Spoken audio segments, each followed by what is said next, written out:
The candle flickers, and the figure strides into the cold hall on a January night, and it is none other than Mark Passio to share his knowledge this evening of the writings of Aleister Crowley and Thelema. Ladies and gentlemen, I give you Mark Passio.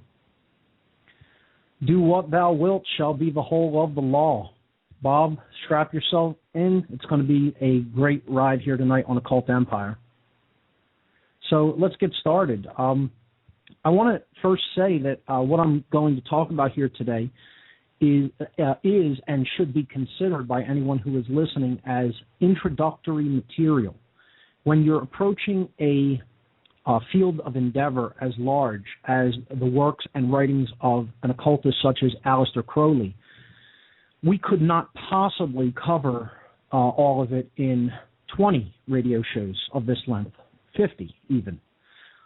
This is intended to simply whet the appetite and to give people some background material so that it will spark them to go and do their own research and take a look at Crowley's writings for themselves and contemplate them and really take them into themselves and analyze them and pull some spiritual wisdom and truth out of them and put that to practice in their own lives. This should not be considered by any stretch of the imagination the total word on the topic, and people have to keep that in mind and say, well, Mark didn't touch on this aspect tonight, and that means that this is incomplete or somehow not accurate. This is again intended as an introduction, and I'm letting people know in advance I am not the definitive expert on Crowley or Thelema. It is an interest of mine. I have read a lot of his writings, and I think I have a firm grasp on the very deep underlying principles of the Thelemic philosophy. However, I'm not telling you I'm the be-all, end-all expert in this field, in this entire area of inquiry. So please keep that in mind. The second thing I'd like to offer as a caveat to individuals and to have them keep in mind as we progress through the show is that because I am talking about someone's material and happening to agree with a good portion of it, does not mean I agree with all of the things that Crowley put forward, wrote, or most certainly did. We have to keep a clear distinction in mind between Crowley as a sort of a channel for spiritual information and Aleister Crowley, the man, as he lived his life in the physical world. And again, a distinction needs to be made between those two entities, if you will. Crowley put out a lot of high-minded spiritual information through his writings for those who have the eyes to see and ears to hear, as the saying goes. But again, certain aspects of the way the man lived his life, most certainly I would not condone. So it's important to keep in mind, yes, this is an instance, as Bob and I talked about briefly earlier, of a do as I say, not as I do type situation. And just because I am talking about the philosophy that one man put forward, again, does not mean that I condone every aspect of this individual's life and what actions he may have or may not have taken while he lived. The two things need to be kept very distinct. And if you can't hold in your mind and consider something that someone said and put forward for consideration, and you can't separate that from the way that the person actually lived themselves, well, I think you're missing out on some very important material, and you're throwing out the baby with the bathwater, as the saying goes. And I caution people against doing that. I always try to stress an integral approach to any spiritual information so that you take what resonates and leave the rest, and certainly don't set someone else's way that they live their life in ways that they failed in their spiritual uplift, failed to stay on the path in many cases. Don't let that influence you from simply looking at what they wrote and deciding on whether it has merit to it, or deciding whether there is veracity, there is truthfulness within it. Okay, so that's a very important thing to keep in mind And I think it's a hallmark of maturity when it comes to the intake of information, especially occulted information. So with that having been said, let's jump in to the material. And I want to let everyone know that I have posted a mini slideshow. Okay, I put together a little slideshow for the concepts and ideas that I'll be talking about here tonight on the show. These images reside at whatonearthishappening.com. That's my website, whatonearthishappening.com. And you want to click the first item in the news section right now. And this will apply only for today, January 17th, 2013. If you're listening to the podcast after this, these images will be in the news section, farther down in the news section. Okay, so it's January 17th, 2013 today, and on the most recent news items right now on What on Earth is Happening in the news section, the top item is my appearance here on Occult Empire. Underneath the image for the show that acts as the link to get to the blog talk page where you can listen to the show at, there will be several links. They're numerical links. It says images for the show. You can click on any of those numerical links, and it will open up a slideshow. And in there are the slides that I'm going to be going over today, and a lot of the concepts and ideas that we'll be talking about are contained on those slides. That will also be kept, those images will also be kept along with the podcast when it is archived on the website. Okay, so slide number 1 simply shows an image of Aleister Crowley, kind of during his prime to somewhat later years. And the phrase at the top, do what thou wilt shall be the whole of the law, the phrase perhaps which he is best known for. At the bottom, love is the law, love under will, which needs to be always kept in conjunction with the top portion, okay, that we'll talk about later what is meant by do what thou wilt shall be the whole of the law, and the concept of the true will, which Crowley espoused in his Thelemic philosophy.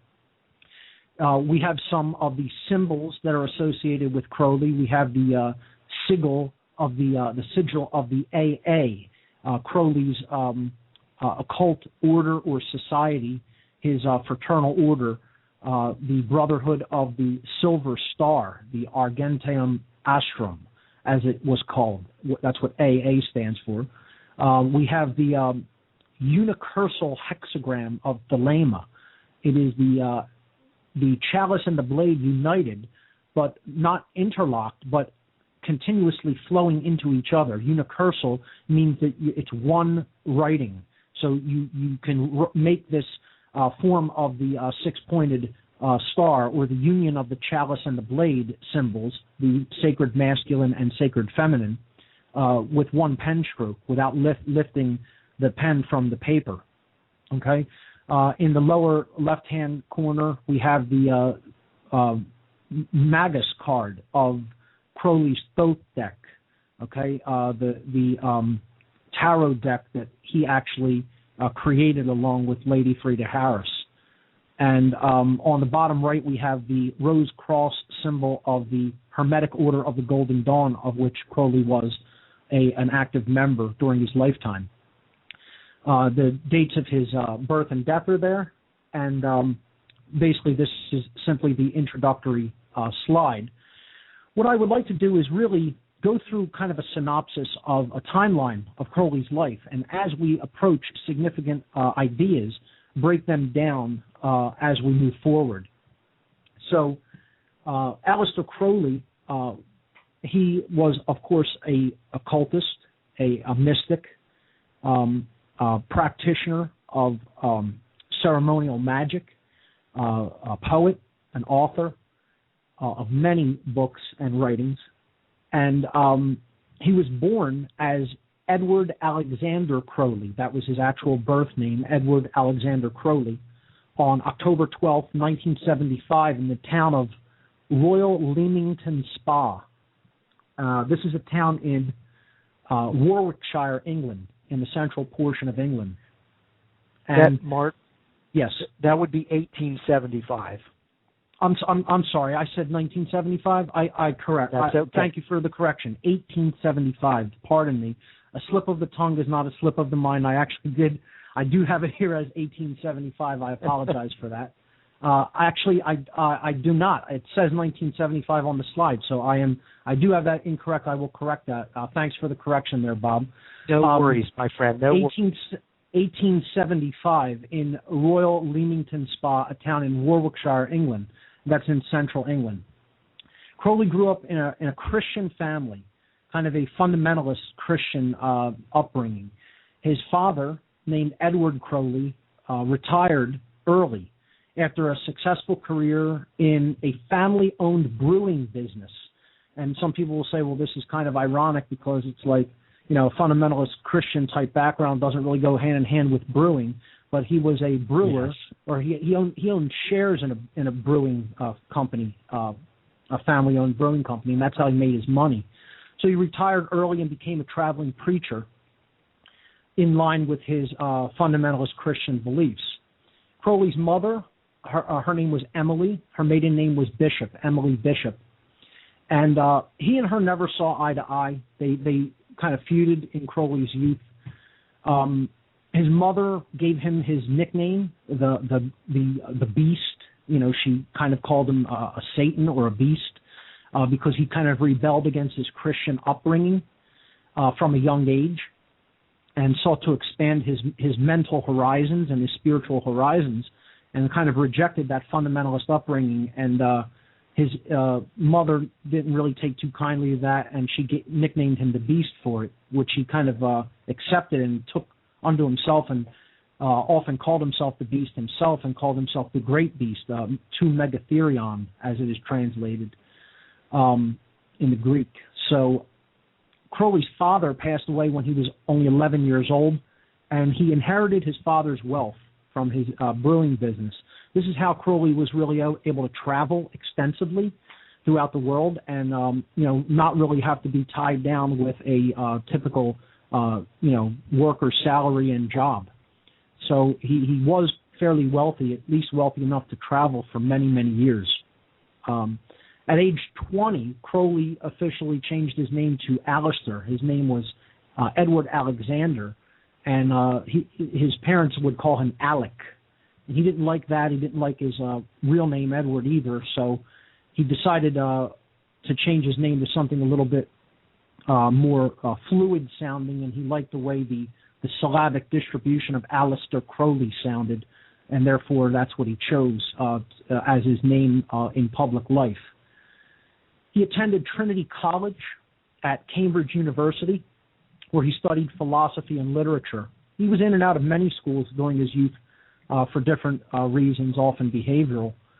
He took vacations when he was at Cambridge University, and his favorite pastime was mountain climbing. He was a mountaineer. It was a very big aspect of his life, and he enjoyed climbing in the European Alps. So throughout his life, Crowley was always very free-spirited sexually. He had a very free-spirited sexuality, to say the least. And he engaged in relations with both men and women, so he was bisexual.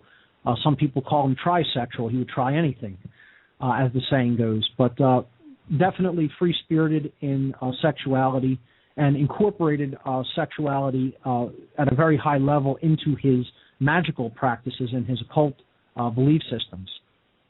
Crowley had a sudden brush with illness in 1897, which led him to contemplate his own morality very deeply. He really pondered on death and came to the conclusion that he wouldn't waste his time with very worldly pursuits, but instead he would devote his life to pursuit of esoteric and occult studies and devote his energy toward spiritual attainment. He met the alchemist, the practicing alchemist, Julian Baker, while vacationing in Switzerland one year. And Baker introduced Crowley to a lifelong friend, George Cecil Jones, a lifelong friend of Crowley's. Jones was a member of the Hermetic Order of the Golden Dawn, one of the most famous occult societies in the world, certainly of the Western world and certainly of Europe at that time. And Jones kind of brought Crowley into the fold of the Hermetic Order of the Golden Dawn. And Crowley was eventually initiated into this order in 1898 on November 18th.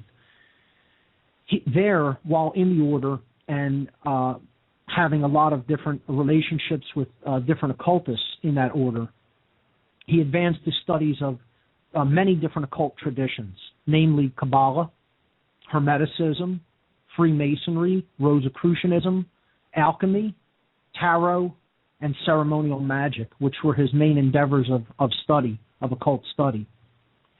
In the year 1900, he visited the United States and Mexico, where he scaled several mountains. He then traveled to India in 1902 and set out on an expedition to make an attempt to scale K2, which is the second highest mountain on Earth next to Mount Everest. This expedition ultimately proved unsuccessful after Crowley was struck with flu, malaria, and snow blindness during the scaling attempt. So the expedition was forced to turn back. Many other individuals on that expedition got different illnesses as well, and it was ultimately proved to be unsuccessful. In 1903, he married his first wife, Rose Kelly, who was the sister of his friend Gerald Kelly. So Rose became his first wife. The following year, 1904, they traveled to Egypt.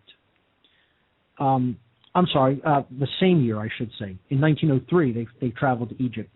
While they were in Cairo, this is one of the biggest moments of Crowley's life when he penned what would arguably be said to be his most important piece of writing. They were staying in Egypt, in Cairo. And on April 8th, Crowley started hearing a voice, a disembodied voice. And, some people will say, okay, well, this is, signs of schizophrenia or, drug hallucination. But Crowley didn't see it as such. He felt that this voice, while not his own, had a lot of very profound information and was giving him detailed spiritual knowledge that he felt that it was important to write down. So this disembodied voice he later named Aiwass, Aiwass in English, and he came to call it his holy guardian angel. He looked at it as this channel to the higher self, this calling or this voice that was not his own ego thought, in the mind, the typical daily, day-to-day chatter that we all hear. He saw this as some form of a connection to higher self, and when it was speaking to him, he would do what he called automatic writing. He would simply let his own thoughts go to the wayside and simply write down everything the voice was saying in his mind. So Crowley wrote down everything this voice told him while he was in Cairo on April 8th, and then over the next couple of days. So for 3 full days, he channeled and penned these writings. And this information came to be called the Book of the Law, Liber al vel Legis in Latin, or simply the Book of the Law in English is what Crowley came to call it. These channeled writings ultimately spoke of a new aeon, a new age for mankind, that mankind was coming out of an age of spiritual darkness and would emerge into spiritual light that was representative of the birthing of a new aeon or a new age. This voice called the age the Aeon of Horus. Horus is an Egyptian entity. It's an Egyptian god. There was a sun god, and Horus represented the rising of the sun as it would come up in the east in the morning to rejuvenate the world. It would bathe the world in light, and it would, it was man's best friend because man didn't want to exist in darkness. Darkness was seen as the enemy in the ancient world. Where there is darkness, there is predation by animals. Crops during the winter months when the sun is low do not grow as well. You have to survive through the winter months. Darkness is considered associated with death. It is associated with spiritual death as well, with not understanding higher law, with not understanding spiritual law. Light is the opposite. It is associated with life. It is associated with renewal and rebirth and resurrection and growth and spiritual enlightenment, spiritual knowledge being held by the recipient. So this is what the Aeon of Horus represented, this dawning of light, of a new age that would represent mankind coming to know the truth about the veil being lifted on the matters of the occult, the veil being lifted on matters of the loss of freedom and the fall into ego and base consciousness and dualistic consciousness. And the Aeon of Horus was the reversal of that. It was the veil being lifted, the apocalypse, again, coming from the Greek language, apo, meaning to take away or to remove, and kalyptine, meaning veil or to conceal. You know, kalyptine is a verb that means to conceal, to hide, to veil from sight, okay? To hide, in other words, to keep secret. And apocalyptine means the opposite of that. It means to take out of secrecy, to reveal. And that's what this concept of the Aeon of Horus was about in the Book of the Law. It also spoke about the fact that Crowley would be one of the prophets of this dawning age, that he would express some of the ideas that were so prevalent and so important to this new Aeon, the Aeon of Horus, coming to fruition. And he saw himself as such, as this prophet for this channeled information. One of the big maxims in the Book of the Law is, do what thou wilt shall be the whole of the law. And this is the basis for the idea that Crowley termed Thelema, which in Greek means will. And we have to make a distinction between the true will and the lowercase w will. I make the distinguishment by calling the true will the uppercase W will, okay, the capital W will.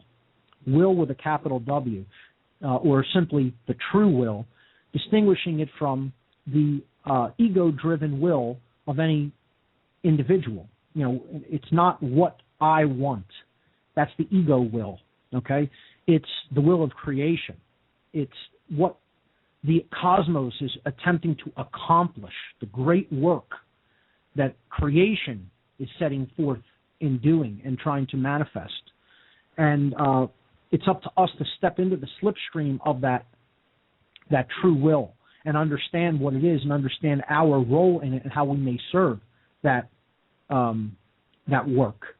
So this was one of the biggest maxims of the book, okay, this true will, and it is spoken of simply as Thelema in Crowley's writings.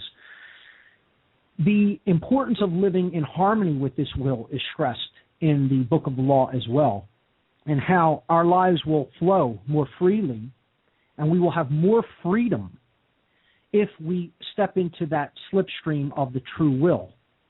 And we'll go deeper into this idea. I have a lot that I want to analyze about the true will. But essentially, the Book of the Law really talked about how we will prosper the more we step into the true will, and the more we try to ignore it, to put it off to the side, to not do the true will, the more humanity is going to encounter very rough times. And this is part of the thing that Crowley wanted to evangelize during his entire life, that we need to set our own egoic, selfish, lower base natures to the side and put aside what we want, you know, lowercase will, and give at least a good portion of our time, attention, energy, and effort to accomplishing the true will. So let's stop briefly here before we go back into more information on Crowley's life and just analyze the true will. So on slide number 2, the Greek word Thelema is broken down, basically. And the concept of the true will is on the slide. And it says in parentheses there, not to be confused with will lowercase w, because the distinction really clearly needs to be made in one's mind who is studying this material, and that needs to be understood so that we can make accurate definitions, okay? So the word Thelema is written there in Greek. Theta, epsilon, lambda, eta, mu, alpha. The word Thelema in Greek means will. And if we do what is called gematria, which is occultic numerology, it is the simple adding together of numerical representations for letters. So in Greek, letters are assigned specific numbers in the Greek alphabet. And if we take the numbers that is ascribed to each letter and we simply add them up, so the theta character in Greek in gematria is assigned the number 9. The epsilon character is 5. Lambda is 30. Eta is 8. Mu is 40. And alpha is 1. So we take those individual values and add them together, and we get the number 93, which is a very important number in Crowley's system of Thelema and Thelemic philosophy. We'll talk about what the number 93 means in a moment, or perhaps a little bit later. But what I want to do is show the equivalency of another concept that Crowley spoke about, which is the second part of do what thou wilt shall be the whole of the law. Okay? Now, will is capitalized. Okay? It means do the will of creation, not your own will. In other words, let thy will be done, not my will be done. That concept. Okay? And it shall be the whole of the law. The law is capitalized as well. This is spiritual law, cosmic, universal spiritual law. We're not talking about the laws of man here. And that needs to be understood as well, that uppercase L law is the laws of nature, the laws of the cosmos. It has nothing to do with man's law, okay? And it has nothing to do with the quote-unquote natural order as people think of it in terms of Darwinism often. That has absolutely zero to do with what I'm talking about when I say the laws of nature. We're talking about the non-man-made, universal and binding conditions that ultimately govern the consequences of behavior. Okay? So this is the consequences that are generated by the actions that we take. And this is governed by the higher will of creation, by the creative intelligence that underlies everything in the universe. If you want to call it the mind of God, if you want to call it God, if you want to call it the unified field, if you want to call it, the underlying intelligence inherent in nature, it's your business what you want to refer to that force as. But that's what we're talking about here when we talk about uppercase L law. It is not the whims and man-made contrivances of lowercase L law of man. Okay, two completely separate things that are antithetical to each other.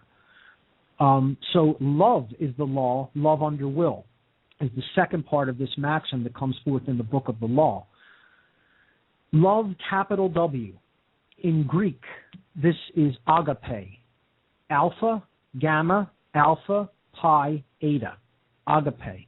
And I wrote it there with an accent, an acute accent over the E, so you know it is pronounced agape and not agape. Okay? So the concept of true love, love with a capital L, not to be confused, as I write on slide number 2 here, with love with a lowercase l, as in, I love the new iPhone I just got, or I love my new Lexus. Okay? That's not what we're talking about. Not even I love my wife, or my husband, or my daughter, or my son. We're talking about the actual force that is the expansive force of consciousness in the universe. That's what we're talking about when we talk about the higher case L, love. And when we align ourselves with that force, we are aligning ourselves with true will. And these concepts are equivalent. Okay? Love is the law, love under will. Love under will literally means that will needs to be built upon the foundation of love. So you look at it as an actual an equation. You're putting love underneath the will so that love acts as the foundation upon which everything else is built. In other words, the expansive force of consciousness that combats fear, combats duality, combats selfishness, This has to be the underlying universal foundation of all things upon which we can build the true will and attempt to do the great work of truth, love, and freedom. So this is what this actually means. You're building upon a foundation of consciousness, of the expansive force of consciousness, which is love. And if we do the Greek gematria breakdown, the occultic numerological breakdown of the Greek word agape, meaning love in the Greek language, we see that alpha, the character alpha in Greek equals 1, gamma equals 3, alpha is 1 again, pi is 80, and I actually have it written incorrectly on this slide as well. I will correct that as well, so I have 2 slides to correct. It should say eta and not epsilon at the end there. That's an oversight on my part, and I apologize for that. But eta actually equals 8. Okay, so when we total those up, we get 93 again. So in the concept of occult gematria, this occultic numerological system, whenever 2 words equate to the same numbers, when we're totaling their characters, they mean the same thing. They have the same underlying meaning in manifestation. So in Thelema, in the Greek word Thelema, since it totals 93, when we compare it with the Greek word agape, which means love, and that totals 93, these terms are equivalent. Will and love, Thelema meaning will and agape meaning love, are considered equivalents in this system of gematria. And this is what Crowley was explaining through the Book of the Law and other writings, that ultimately the expansive force of consciousness and connection to the higher self is what puts us in touch with the true will. And if we are in any other state of consciousness, we're not doing the true will. We are falling short of it. And ultimately, due to the higher law, capital L law that is in place, cosmic spiritual law, natural law, we are ultimately putting ourselves deeper and deeper into chains, into bondage, into slavery, as a result of the refusal to align with this higher cosmic force known as the true will. So continuing on with an analysis of the true will before we go back to Crowley's life, on slide number 3, here's more analysis of what the true will is about. It can be seen as a moment-to-moment path of action, a moment-to-moment. You're in what I call that slipstream of just simply acting in an effortless capacity. You're doing the work, okay? You're not in resistance. You're in flow. It's a moment-to-moment path of action that operates in perfect harmony with universal spiritual law. That is what Crowley's concept of the true will was about. This will manifests from the interplay between the higher self and the entire universe. So the monad, the soul, having a connection, a deep, unbreakable, bonded connection with the all. That's what this true will connection is about. This will guide those who follow it, who accept it and follow it to their grand destiny in life. In other words, their purpose will be fulfilled.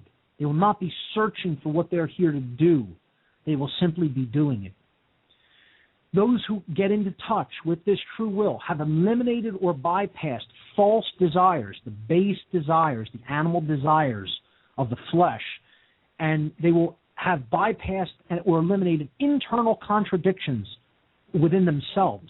So they will not be in opposition within themselves. They're beings that as they think, so they feel, and so they act. And there's no internal contradiction or opposition between those 3 modalities of consciousness, their thoughts, their emotions, and their actions. They have accessed a deep connection with the divine.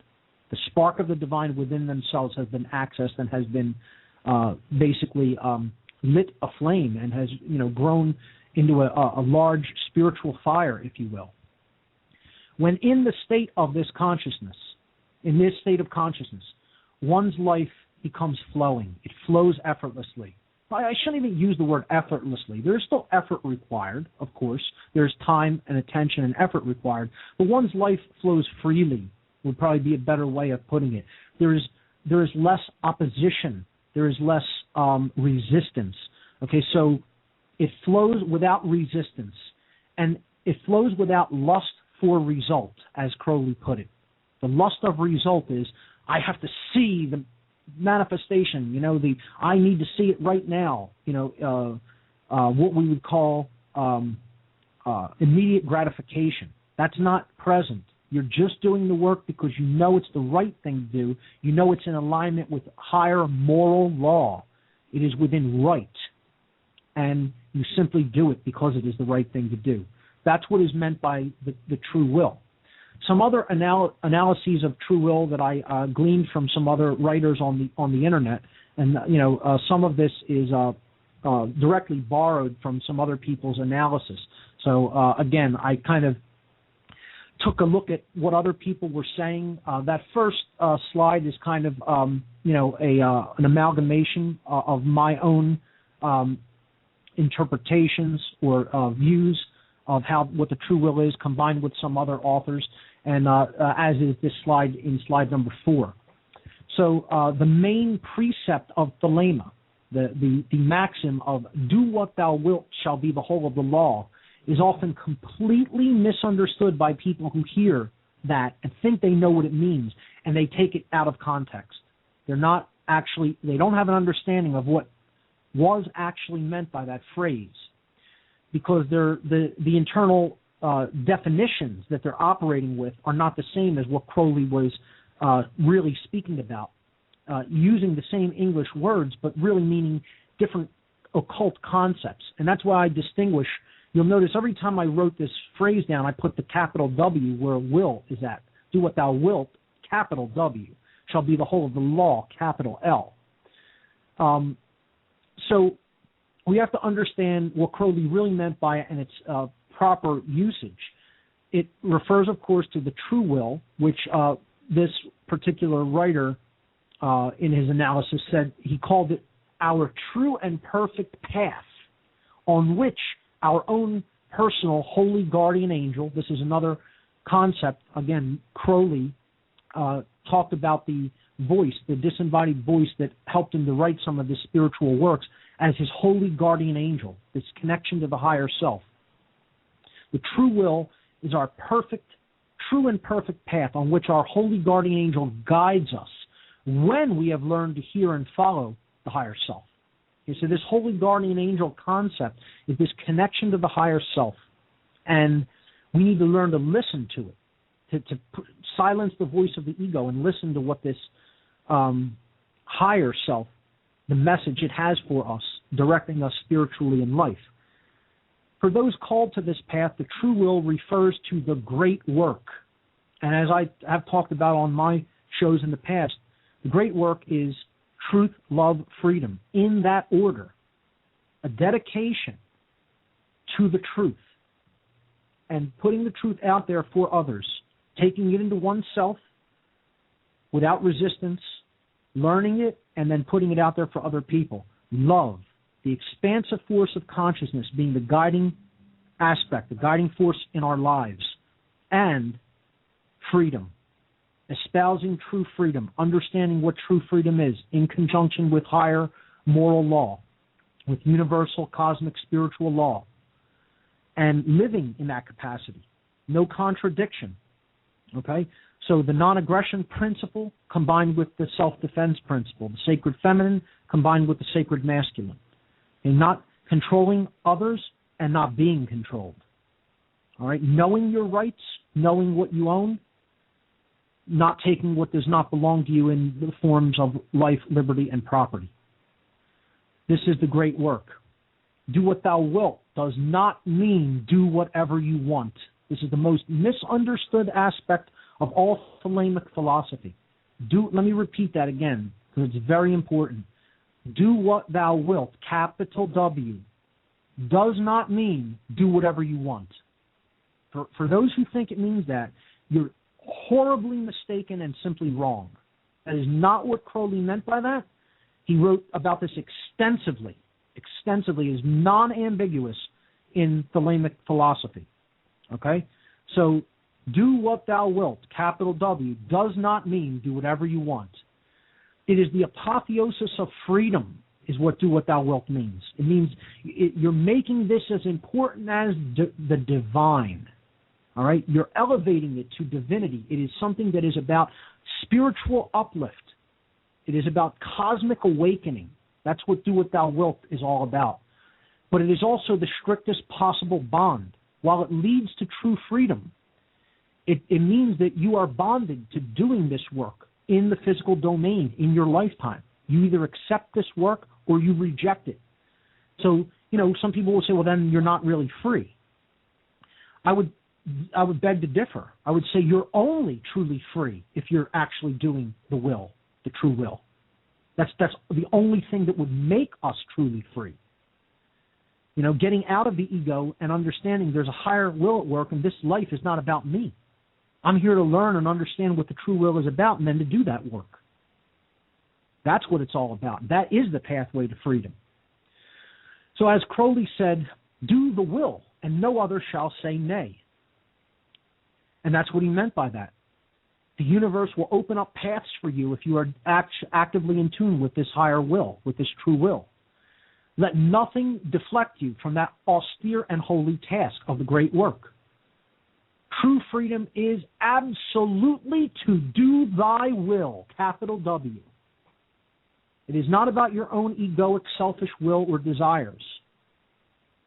It is about espousing truth, love, and freedom. Seek to do anything else whatsoever, and instantly obstacles will arise. You are not in the slipstream of creation. You will know by how much opposition you have in your life, whether you're in slipstream with the true will. People having a lot of issues, problems, difficulties. At some aspect, they're not doing the true will. They're out of harmony with it in some aspect of their lives.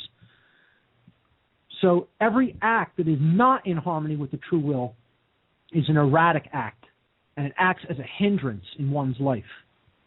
And that's what needs to be understood regarding the concept of the true will. And again, this concept is spoken about extensively in the Book of the Law and in a lot of Crowley's later analysis of that writing. I want to see if I can take a look at a couple other things from the Book of the Law before we continue on with Crowley's life. Crowley said in the Book of the Law that every man and woman is a star. This is another one of his famous sayings. And what he meant by this is that the star, okay, that is our star, is called soul, S-O-L, the sun, okay? So every man and woman is a star. Every man and woman is a soul. This connects with, and Crowley very often infused Egyptian motifs and the pantheon of Egyptian gods into his writings and work. So in the Egyptian or Kemetian tradition, it was said that if one lived a life in harmony with the will, many look at this as higher law, higher spiritual law in the Kemetian tradition as directed by the goddess Ma'at, M-A-A-T, who represented truth and wisdom and universal law, and incidentally was considered the highest of all gods in the Egyptian pantheon of gods and goddesses.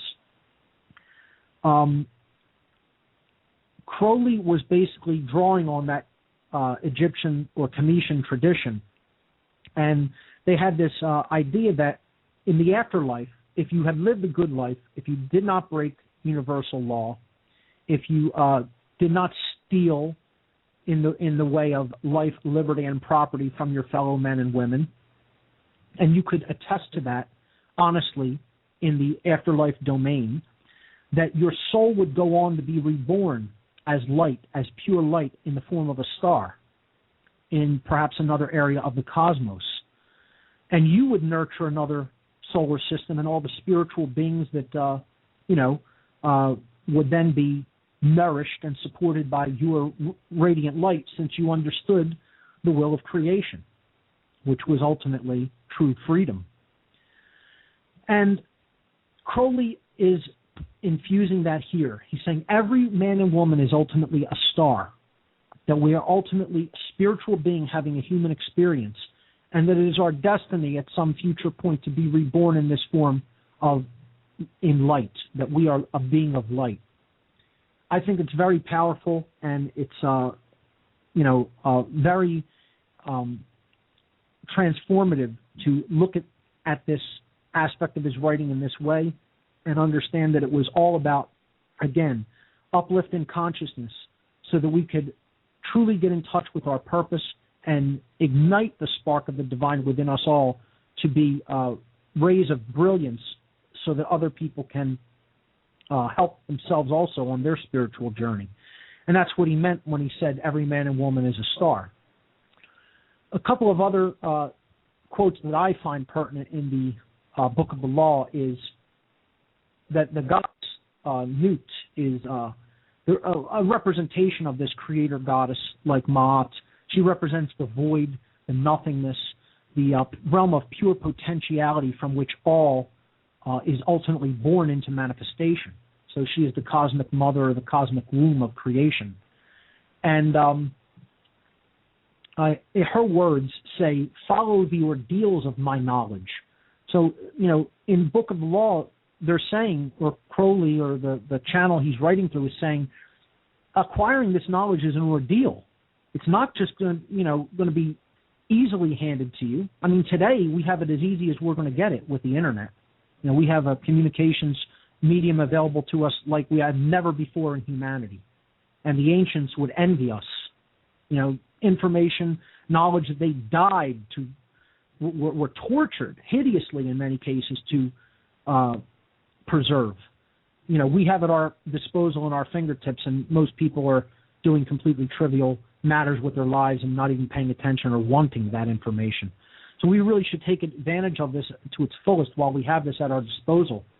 And but the goddess here is saying that follow the ordeals of my knowledge, because it's not pretty. Learning the truth is not pretty. It's not fun. It'll make you mad. It'll make you see all the dirt that has accumulated in the soul of humanity. Enlightenment is about throwing light on the darkness, on the negative. It's about seeing the negative. It's not about being super happy. This is false spiritual enlightenment teaching. Okay? That's not what it's about. It's not about living as happily as you can live every moment of every day, which is what a lot of New Age junk floating around today is about. Enlightenment is about learning the truth, no matter how ugly the truth may be. It's about accepting truth, going into the arms of that goddess, the truth, and not being in conflict with it. Putting your ego to the side, looking at things as they really are, and saying, yes, this is how it is. Now what are we going to do about it to make it better, instead of existing in denial? So she goes on to say, follow the ordeals of my knowledge. Seek me only, meaning the truth. Seek only the truth. Then the joys of my love will redeem you from all pain. So these are words, that express the sacred feminine, the goddess concept, the truth. Very, very powerful if they're understood properly. In another verse, he says, the word of sin is restriction. Again, the restrictive aspect of consciousness. You could look at this as fear. He says, O man, refuse not thy wife if she will. O lover, if thou wilt, depart. There is no bond that can unite the divided but love. Again, the one who exists in internal opposition, the divided, is what he's talking about here. No bond can unite the divided but love, higher consciousness. That's what can bring your thoughts, emotions, and actions into unison with each other, into non-duality and non-contradiction. He says all else is a curse. This sacred union, this bond, this coming together of these three modalities of consciousness is the only thing that is truly worth doing. Everything else is a curse because it will create more duality and opposition within the self. So he says, accursed be everything else to the aeons, to hell. talking about doing the true will and what it means to do that.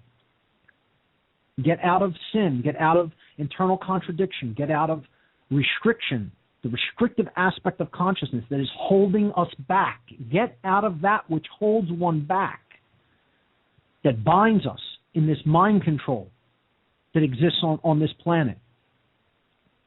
And those who propagate it, the dark ones who propagate this and are keeping true freedom back from humanity and keeping our birthright back from us. One more quote from the Book of the Law before we move on. Newt is heard to say in the book, "Invoke me under my stars." She is considered the cloak of the night sky and the galaxy. Love is the law, love under will. Nor let the fools mistake love, for there are love and love. And she means the difference between love, lowercase l, your likes, your preferences, your whims, your desires, and higher case L, uppercase L, which is the expansive force of consciousness inherent in creation that we need to step into and exist in harmony with. So getting out of that fear-based mindset, willingness to desire truth and to look at it and go wherever it leads. So she also says there is the dove and there is the serpent. Choose ye well. Meaning you have the path, the higher path that you can take, the dove. Okay? It is considered the path of peace. It is the path of harmony with natural law. It is considered the path of true care and compassion. And we can take that path. We still can take it. It's about a shift in consciousness and understanding of oneness. And then there's the path of the serpent, which wriggles slowly in the dirt and moves very slowly. And that's the path humanity is ultimately choosing. We're not choosing well between these two paths offered. We're choosing poorly because most of us refuse truth. Most of us refuse to look at the higher aspects of selves. We're caught in ego identification. We're wrapped up in the roles we play in life, and we won't give up our attachments, even though they're wrong, even though they lead to suffering, even though they're not moral. They're doing things that are harmful to others. We do things and support things that are harmful to others. We don't understand right from wrong. And she's saying that's the path of the serpent. And it would be a wise choice not to take that path, but we'll be allowed to take it if that's what we choose. So she's saying choose well.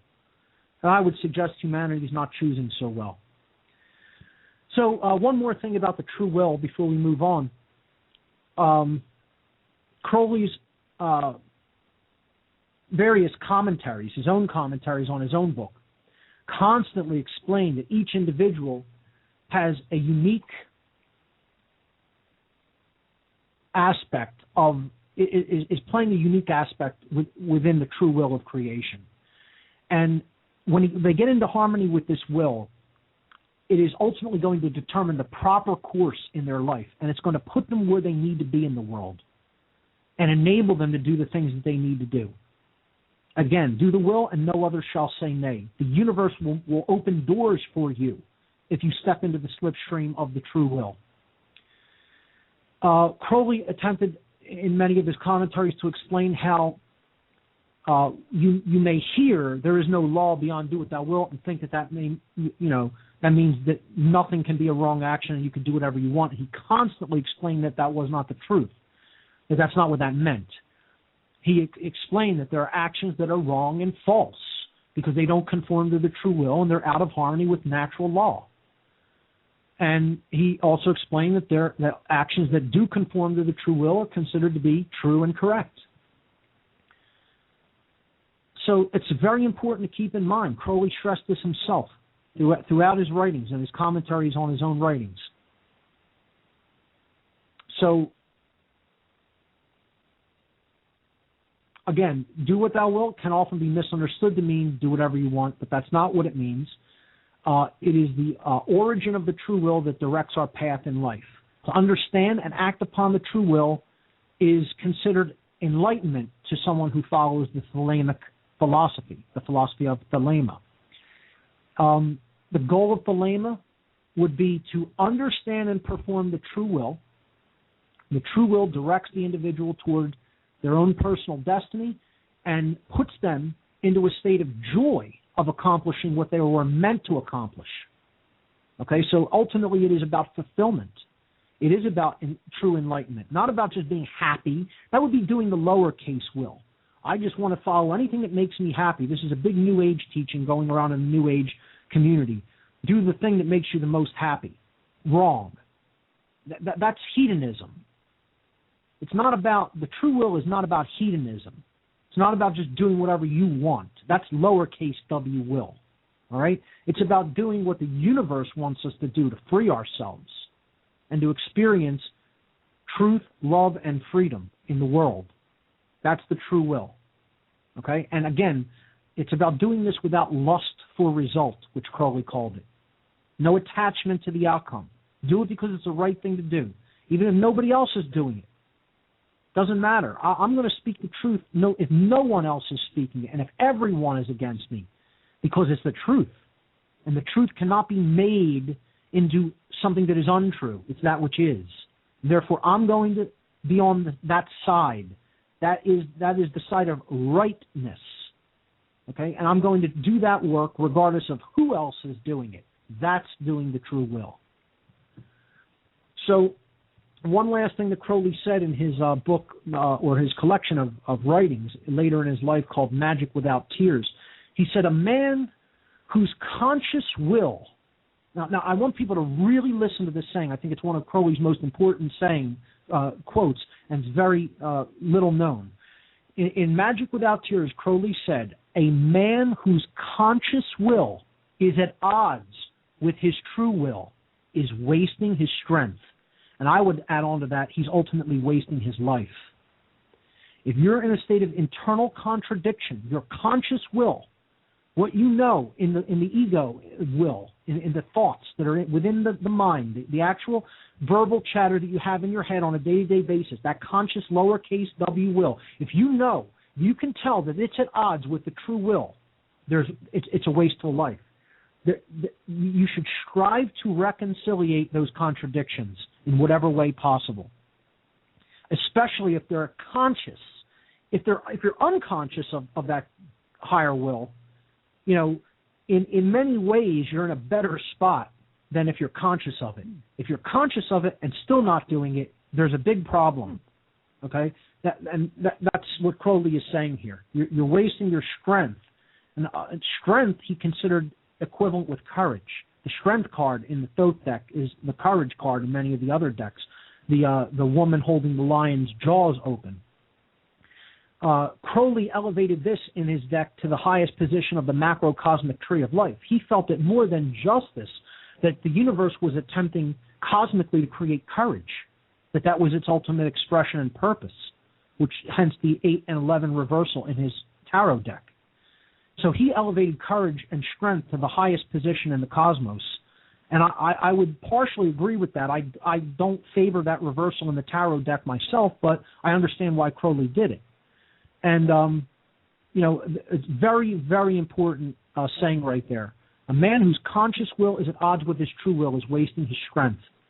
It's all about courage to align oneself to the higher will. All right, so let's move on and talk about a little bit more about Crowley's life.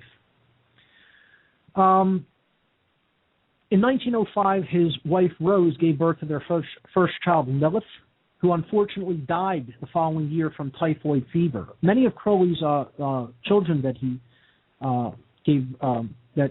sired were died at early ages. Unfortunately, I guess infant health and conditions, medical conditions, as far as living conditions at younger ages and, care for young babies at the time was certainly not as good as where it is now in the modern world. And you had a lot of infant mortality compared to today. So he lost his first daughter, Lilith, who died at the age of 1. The same year, Rose gave birth to Crowley's second daughter named Lola. In 1907, Crowley began writing more books penned in automatic writing, otherwise known as channeling. So we have to understand a lot of the spiritual writings that came through Crowley were channeled. These books subsequently became known as the Holy Books of Thelema, and they became the foundation for the philosophy of the Thelemic tradition. Crowley ultimately left the Golden Dawn, the order which he was inducted into by his lifelong friend George Cecil Jones and others of the order. He left the Golden Dawn in late 1907, and along with his friend George Cecil Jones and another friend, John F.C. Fuller, he proceeded to found his own magical order known as the AA. Its full name was the Fraternitatis Argenteum Astrum, which means in Latin, the Brotherhood of the Silver Star. This order drew heavily upon the occultic works of the Hermetic Order of the Golden Dawn and other occultic works of Crowley's time, and also infused a lot of course, Crowley's own writings and occultism into the workings of the order. The Silver Star emblem can be seen in slide number 1. It's a magical sigil of a 7-pointed star and various instances of the number 7 and the word Babylon, representative of one of the workings of Crowley, known as the Babylon working, on the sigil for the order. It says in Latin around it, Sigillum Sanctum Fraternitatis AA, which stands for the Holy Seal or Sigil of the Brotherhood of the Silver Star. In the year 1909, his wife Rose unfortunately had to be institutionalized for alcoholism because she began drinking very heavily after the death of their first daughter. And this prompted a divorce between her and Crowley. Crowley offered to have the reason for the divorce listed as his infidelity, so it would look unfavorably upon him instead of her.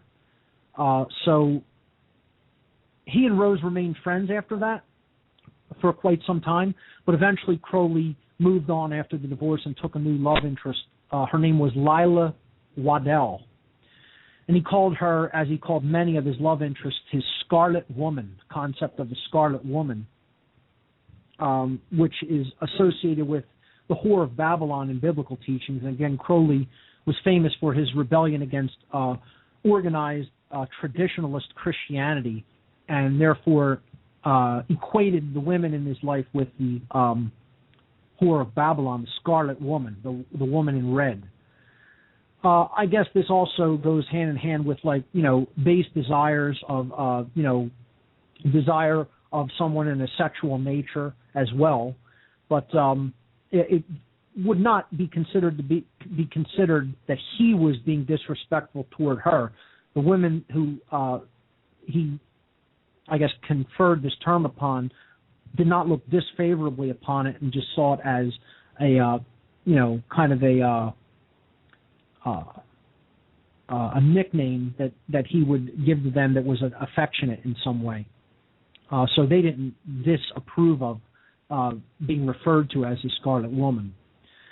Later in the year of 1909, Crowley began publishing his periodical for the AA, and this was called the Equinox. Many, many editions came out, and a whole lot of reviews of occult works, writings, Crowley's own analysis on magical workings, on occult ideologies are contained in the Equinox. Very extensive. He billed the periodical as his review of scientific illuminism. So it was kind of what he considered a scientific view of spiritual illumination in the modern world. In the year 1912, he published one of his other very known works called The Book of Lies, and I am going to go through this a bit as well.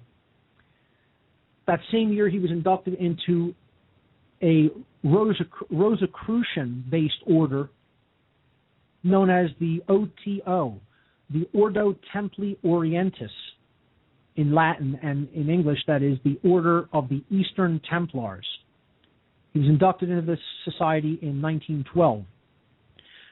Crowley's Thelemic philosophy strongly influenced the subsequent teachings of this order as well, and still do to this day, as they consider themselves a group that postulates and expounds the Thelemic philosophies of Crowley. So the Book of Lies. Let me see. Let me continue a little bit with a little bit more of Crowley's life, and then we'll go back to the philosophy. I'd like to do it that way. Yes.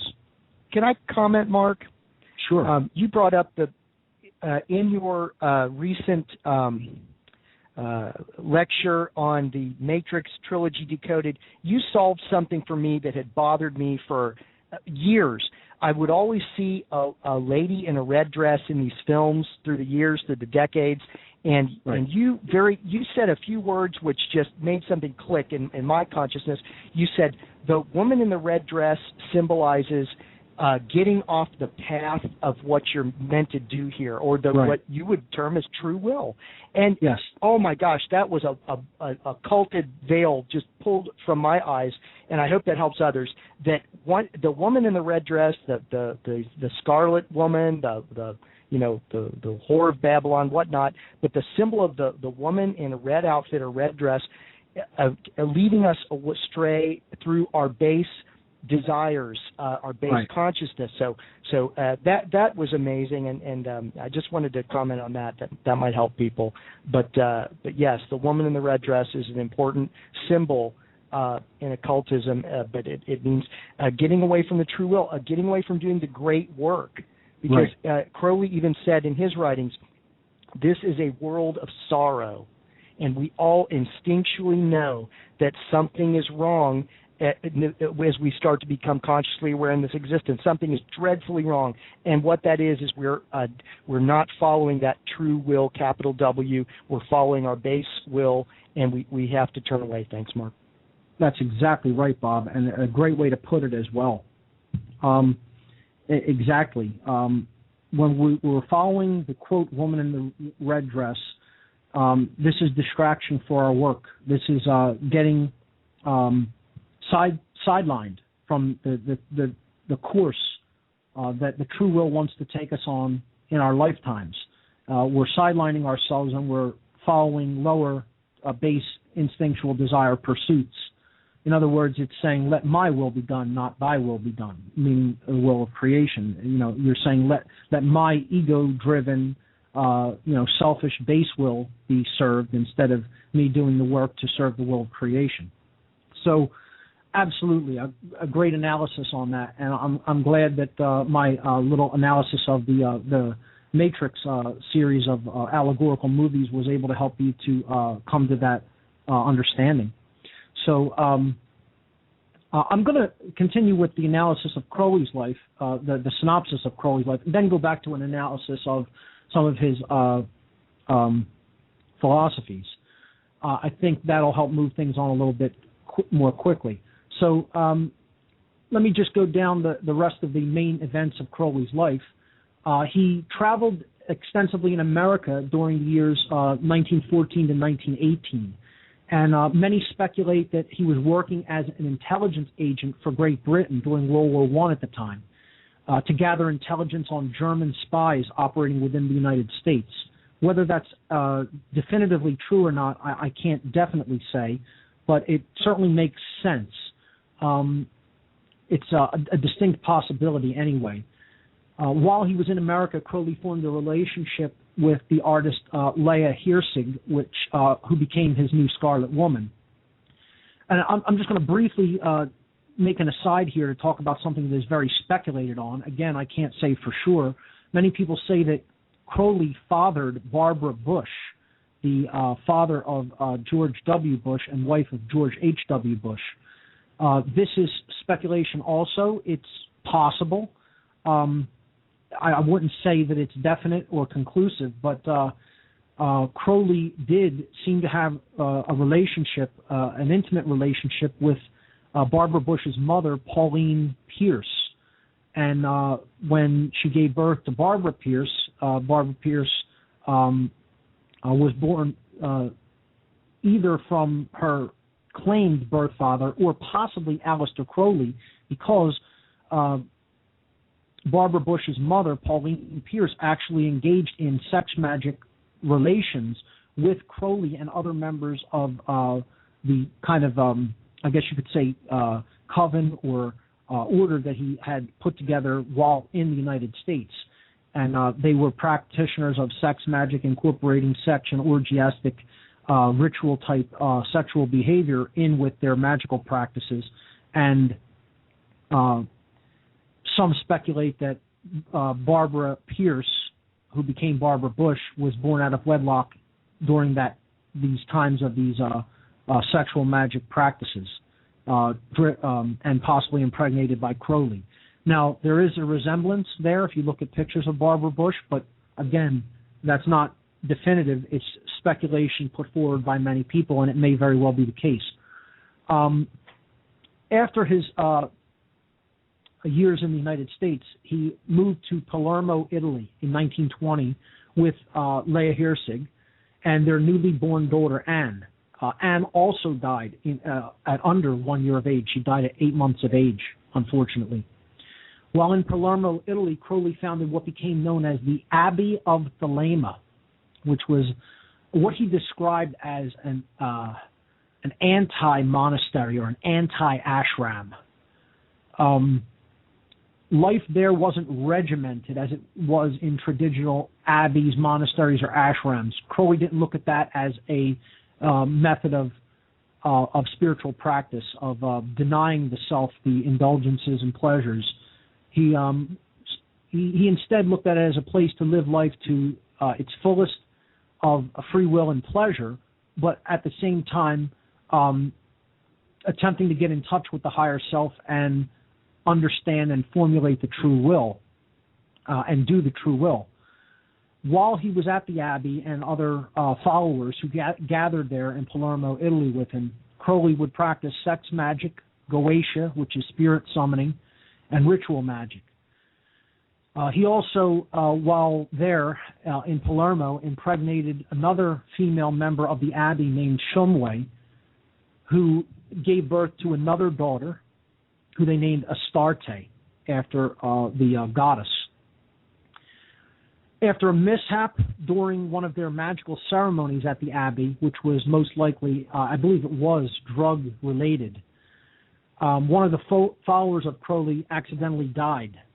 And this incident created a whole lot of negative publicity in the British press and the Italian press.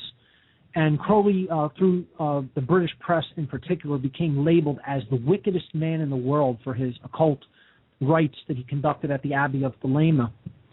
And this press really stuck with him for the rest of his life and kind of gave him his bad name to a large extent. Now, I'm not saying Crowley was any kind of, totally holy man or holy figure. His writings were certainly high-minded spiritual writings, and the man most certainly fell from that path and oftentimes walked the path of a sorcerer. We'll talk about the difference between magic and sorcery in a moment, but I don't look at Crowley as somebody who very stringently stuck to his own words. Again, it's an instance of do as I say, not as I do. I don't look at the way Crowley lived his life as an ideal to aspire toward, but I do look at his writings as ideals to aspire toward. And that's the way I see the man versus what he put forward as far as spiritual teachings. So, when the fascist government of Italy, when Mussolini's fascist government came in the 1920s, they expelled Crowley from Italy. Luckily, actually, because, they could have done a lot worse to him. But he was kicked out of Italy in 1923 and kicked out of the Abbey of Thelema. This kind of sent him on somewhat of a downward spiral. He kind of lived at near bankruptcy, helped by friends from that point forward. He married briefly again in 1929 to a woman named Maria de Miramar while in Leipzig, Germany. They separated the following year and, never saw one another again. So it was a very short-lived marriage.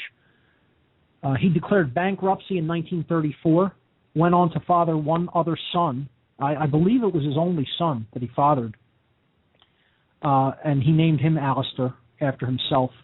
The mother was one of his Scarlet Women named Patricia McAlpine.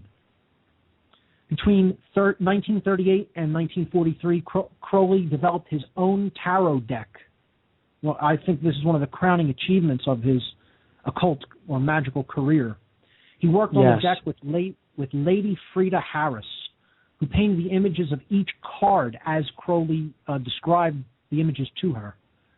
It's just a phenomenal imagery. If you don't own one of the Thoth tarot decks, you're missing out. I mean, I'll try to post the images of the Thoth deck with the podcast as well, so people can get an idea of what this absolutely magnificent deck looks like, and can also contemplate the images of this tarot deck.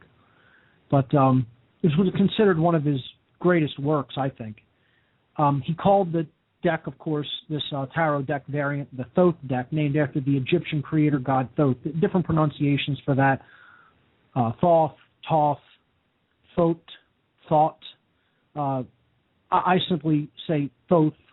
But in 1944, Crowley released an analysis of this Thoth deck.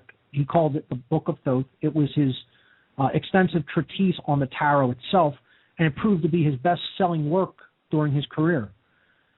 Unfortunately, the actual deck was never mass-produced and distributed during Crowley's lifetime. It became mass-produced and distributed by the OTO, the Ordo Templi Orientis, in 1969, well after Crowley's death. So unfortunately, he never actually got to see these majestic paintings put into the actual tarot deck form and distributed widely. Now this deck is all over the world. In January of 1945, Crowley moved to Netherwood, a boarding house in Hastings, England. He developed asthma later in his life. Some say that was because of his liberal, use of drugs during his life, and smoked a lot of hashish, opium, etc. Never, I guess, really determined what led to his asthmatic condition, but he eventually became addicted to heroin after having been prescribed opiates like morphine for his asthmatic condition.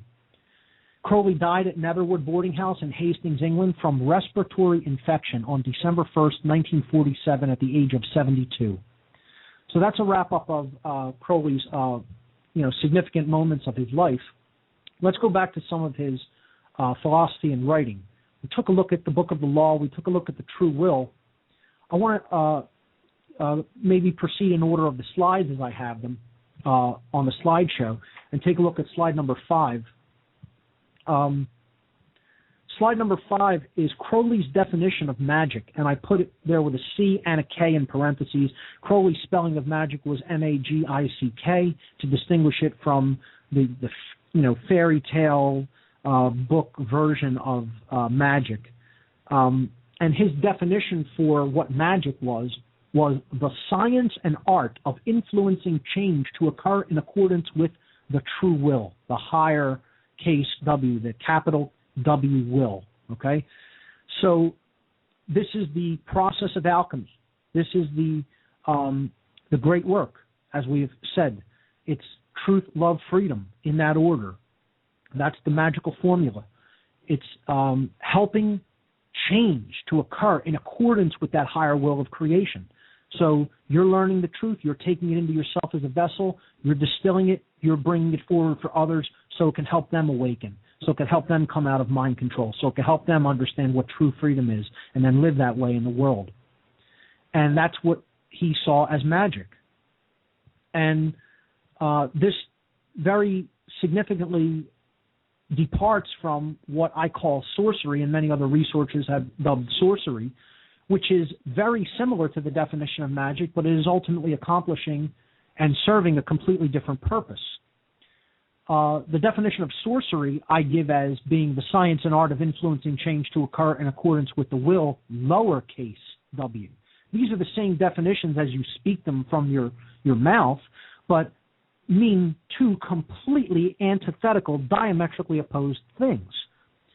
Magic influence and change to occur in accordance with the higher will, the true will, has creation's goal, its will, as the end result.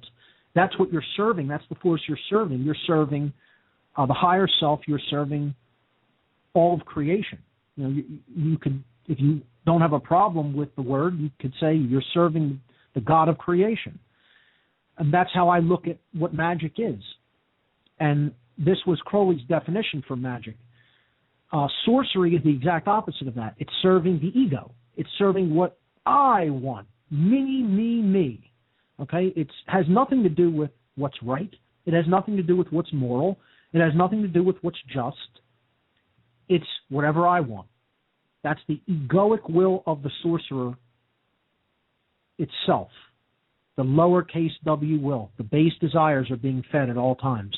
And that's what sorcery is. And I put an image of what I consider to be a reflection of sorcery better than anything else. You could put the sorcerer with the magic wand or the crystal ball or shooting the lightning zap out of his wand. And, these are all great Hollywood interpretations of sorcery. But I tend to look at it as a puppet master pulling the strings of somebody who is just going to dance to the tune that the puppet master plays. Somebody else has you. They have your will. They have you on their strings, and they can make you dance because ultimately you've externalized your power and you've given it over to them. And this is where most of the people of the world are today. They're on those strings, dancing. As harsh as that may sound, it's also true. So, another concept in slide number 7 that Crowley constantly talked about was his holy guardian angel. And, we each have this connection. This wasn't something just for Crowley by any stretch of the imagination. This was something that we all can get in touch with. If you don't like the term, call it something else. This is just simply what he called it. His view of the holy guardian angel was a deeper connection to the higher self, which guides us toward the true will. And I don't even call it our true will. I call it the true will. There's really only one. Just like there's really only one ego, there's really only one lowercase will too. You could say, it's all about the, what that person wants and that person wants and that person wants, but ultimately they're all serving the same force, which is the ego. People say, well, everybody has an ego, and I say I beg to differ. It isn't so much that everyone has an ego, it's that the ego has everyone. It's the opposite way around. We're all trapped within the force of the ego and need to get out of it. So the holy guardian angel was what Crowley considered a way to get out of the ego. It was what would guide us toward our true will and get us to ultimately do the true will if we accepted that mission and if we didn't constantly try to reject it or stay in opposition to it because we were so trapped in ego. So it's a deeper connection to the higher self. For the holy guardian angel to manifest in our lives, we need to learn to listen to its wisdom by quieting the voice of the ego. This is what meditative and contemplative practices can help us to do. Quiet the ego-driven voice, which is all about me, getting what I want. Okay, and ultimately you're serving that demonic force that ultimately has humanity in its grip. The ego ever seeks to take us off the path of wisdom, while the holy guardian angel ever helps to guide us and keep us on the path of wisdom. Crowley called his own holy guardian angel I Was. And if you do the Greek gematria on the name I Was, the name also totals 93 in Greek gematria. Very significant and very synchronistic. So before I move on to the Book of Lies, I want to go over some more gematria or numerology as put forward by Crowley. He often, again, on his mother's nicknaming him the Beast, used the term the Great Beast or to Megatherion 666. But Crowley understood what that number was all about and why it was used in dark occultism.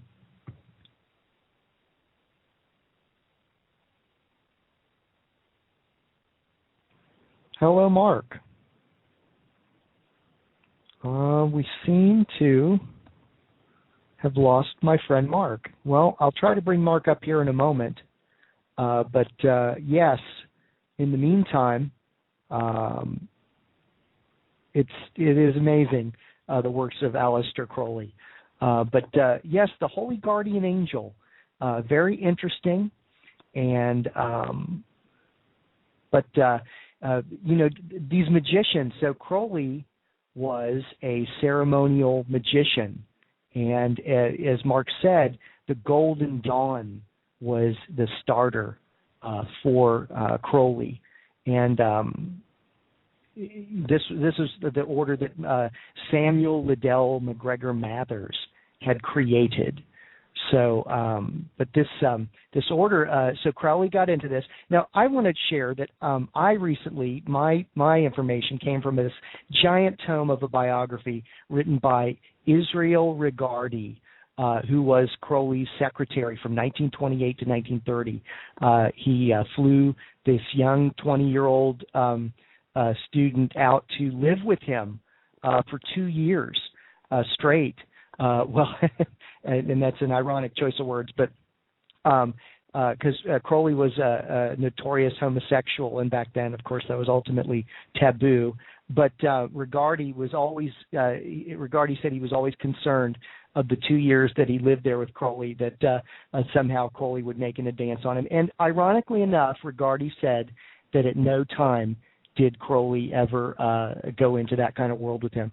But Regardie was also a student of the Golden Dawn. And to this day, he is regarded as almost a negative persona non grata, or non gratis for the Golden Dawn, the surviving membership. And I know that there's, some people say that the Golden Dawn has never,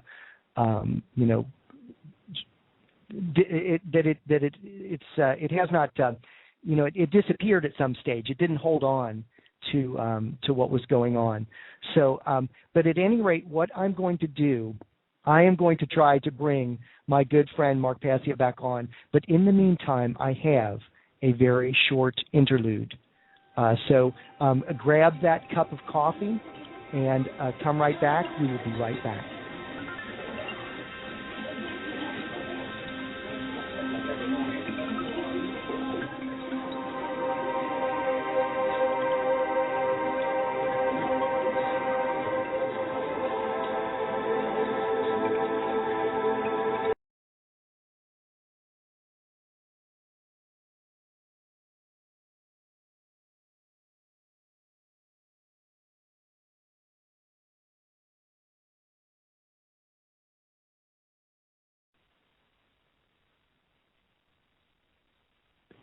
Okay, my friends, I hope we are back.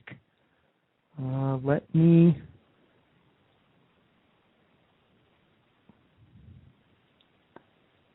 see where Passio is.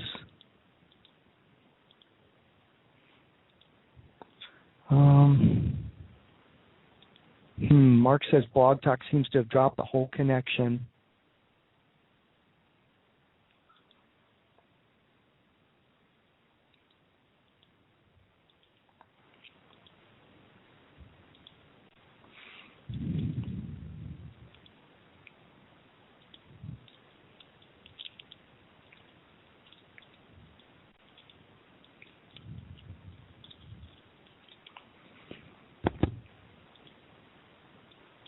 So Mark says, won't let you. All right, well, I am back on, at least. That's a good start.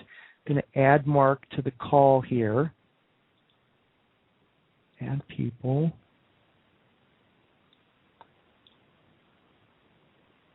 Where is Mark at?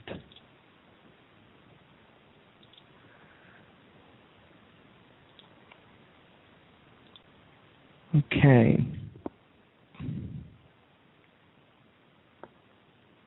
Hello, Bob. Are we back? I believe so, Mark. I believe we're on, my friend. Okay, great. Okay. Yeah, it looks like Blog Talk kicked me out of the call, and I called back in and continuously got a busy signal. Not sure why that happened. I've never experienced it before, but these problems come up, and let's just take it right from where we left off. Absolutely. We want to roll. Go right ahead, sir. Okay, great.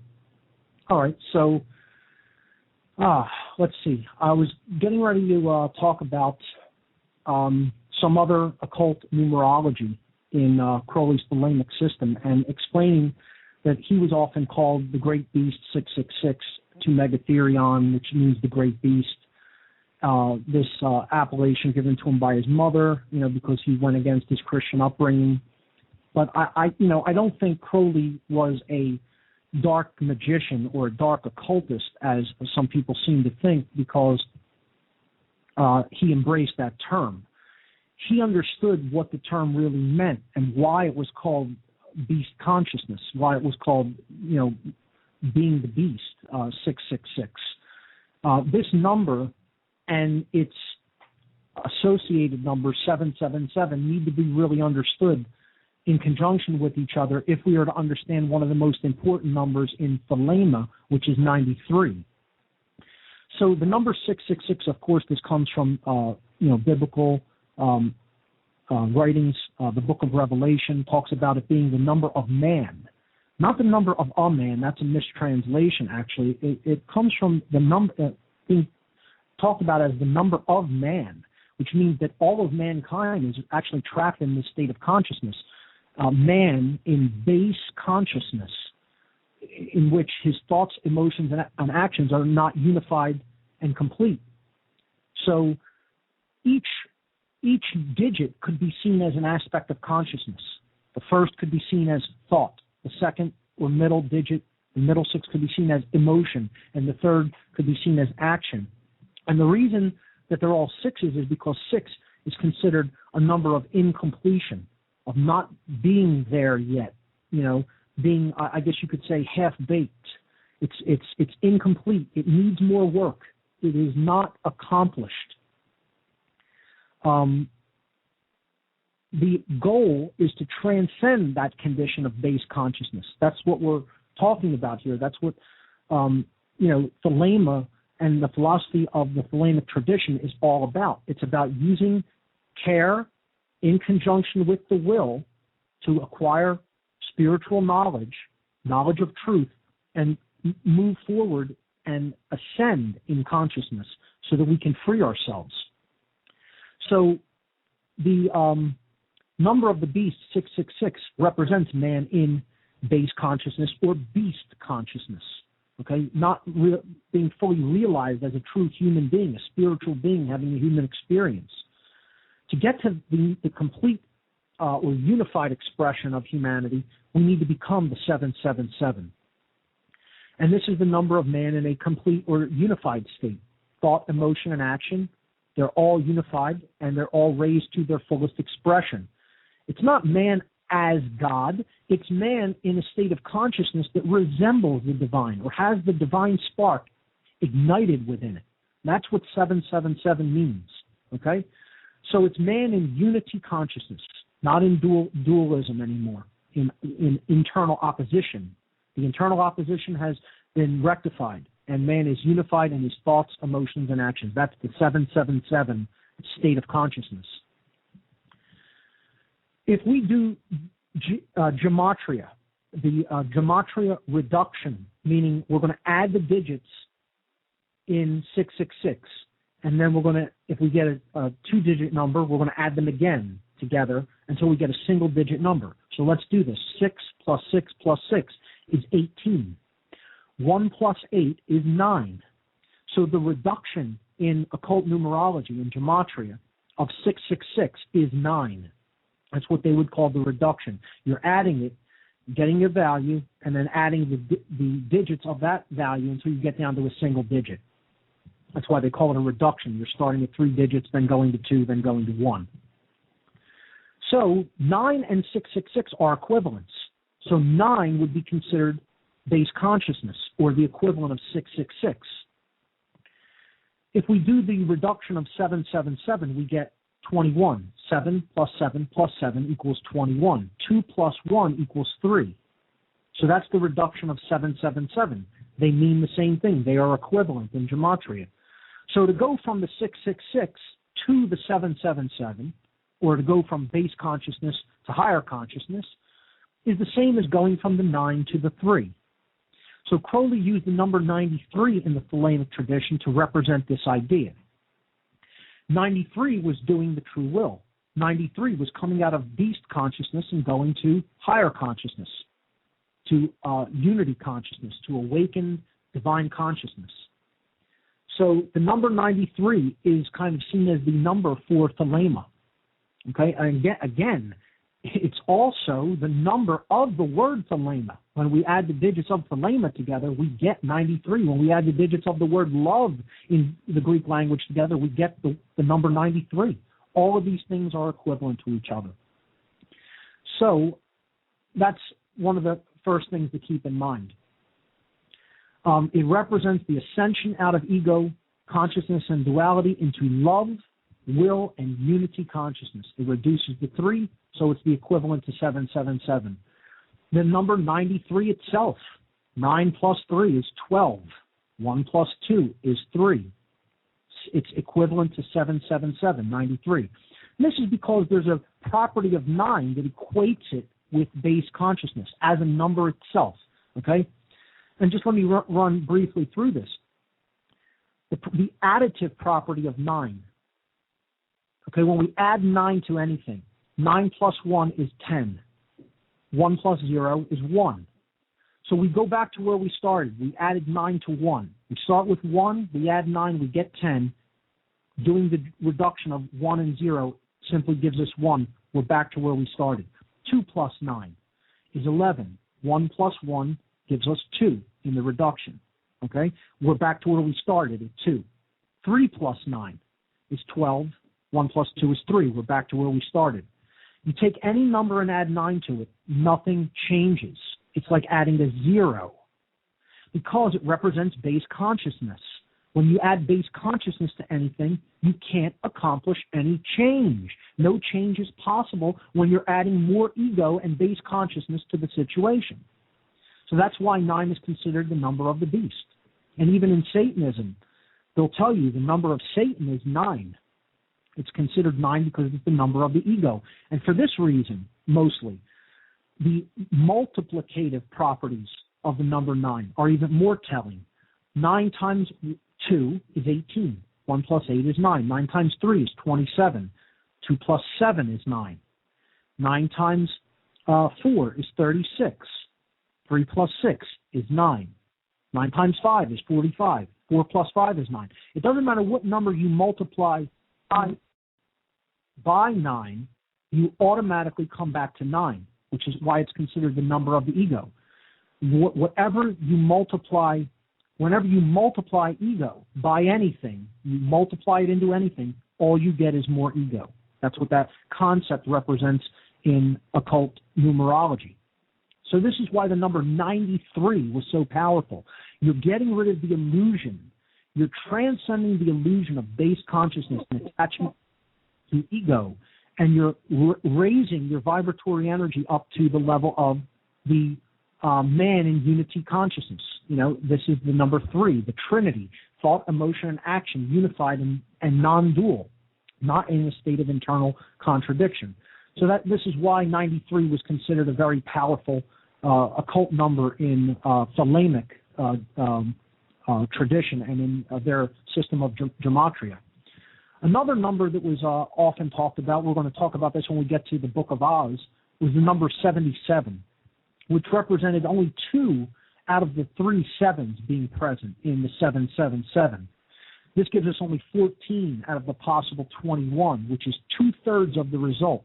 And having 2/3 present is also a representative of the beast, because when you divide 3 into 2, taking a decimal from the fraction 2/3, you end up with a repeating 6-digit, .66666 to infinity.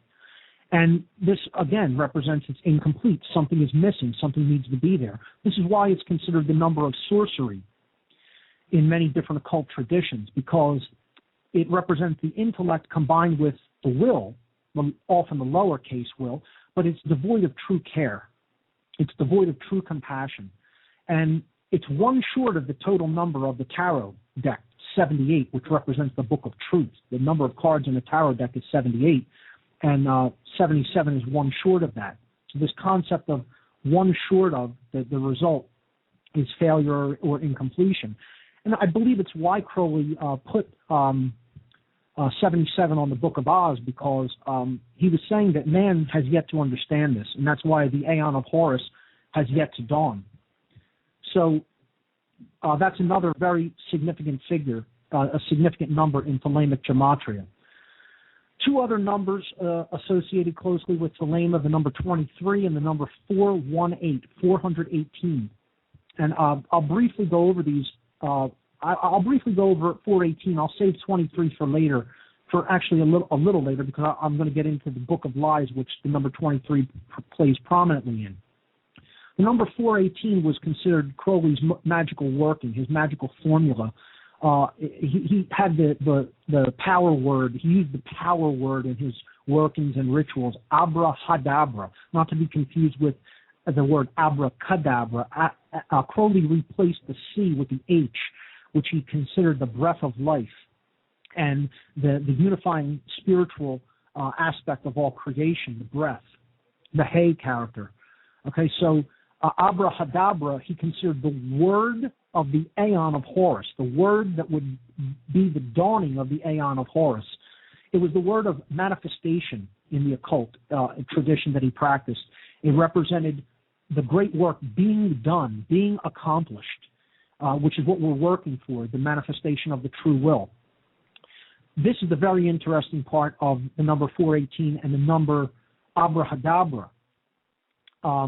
It translates, it comes from an Aramaic word which translates as I create as I speak. I create as I speak. And I've often said the universe is spoken into existence. The universe is spoken into creation. Our words are much more important than we realize. The world is controlled through words. And the dark result, the dark manifestation that we're receiving in the world is actually a result of spells, of speaking, of words being obfuscated and the meaning of words being obfuscated in our minds, such that we can be made to believe whatever the sorcerers of this world want us to believe, because they're twisting words and putting ideas into our minds through the obfuscation of definitions of words or spells. So I create as I speak is very powerful meaning, a very powerful meaning for the term abrahadabra, the word of the Aeon of Horus, as Crowley called it, because it is exactly the principle of that we are creating the universe according to the words that we are putting forward, because the words become our understanding of an idea or a concept, and that is the basis for behavior, which is ultimately directing what we are experiencing, what we do. Okay, and that's built upon what we know, which ultimately comes from what we speak and what is spoken to us. So very, very powerful that abrahadabra means I create as I speak, and was the word of the dawning of this new age that Crowley talked about in a lot of his writings.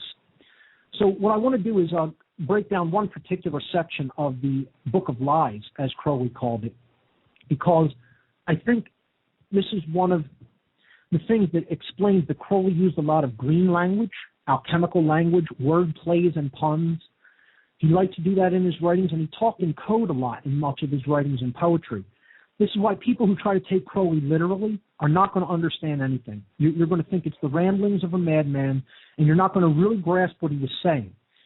He deliberately did this. One, he did this because as part of an occult tradition, many people feel that understanding should be reserved only for those who really want them, who really want it. And you should not try to, quote, cast pearls before swine.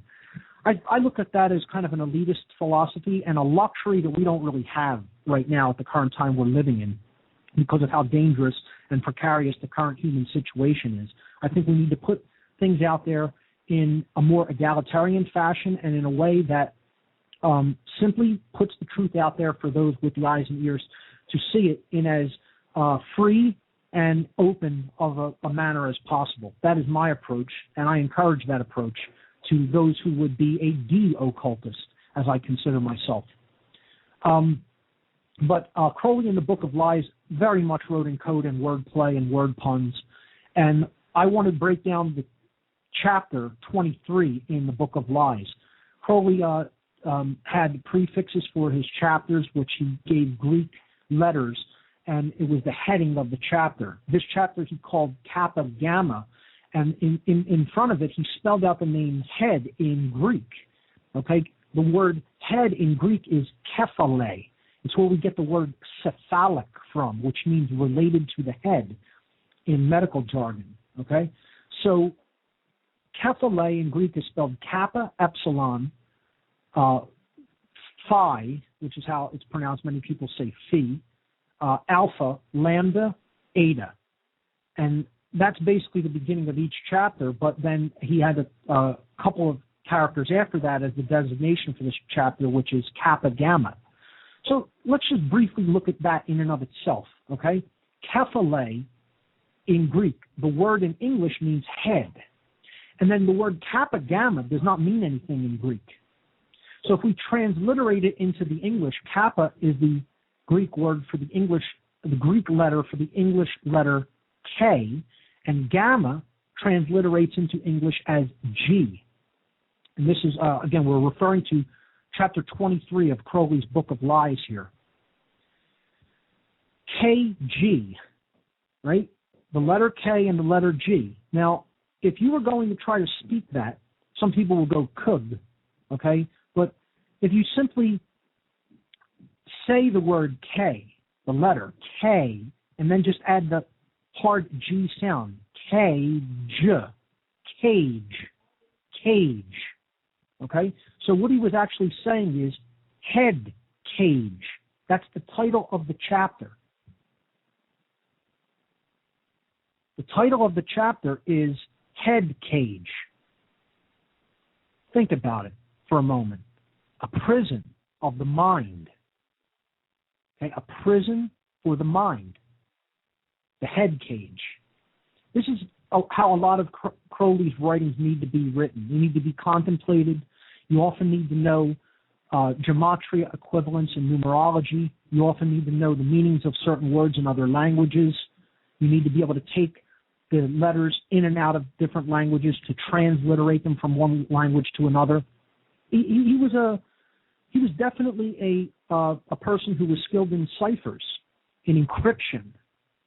Some people say that came out of his work with British intelligence, and it very well may have.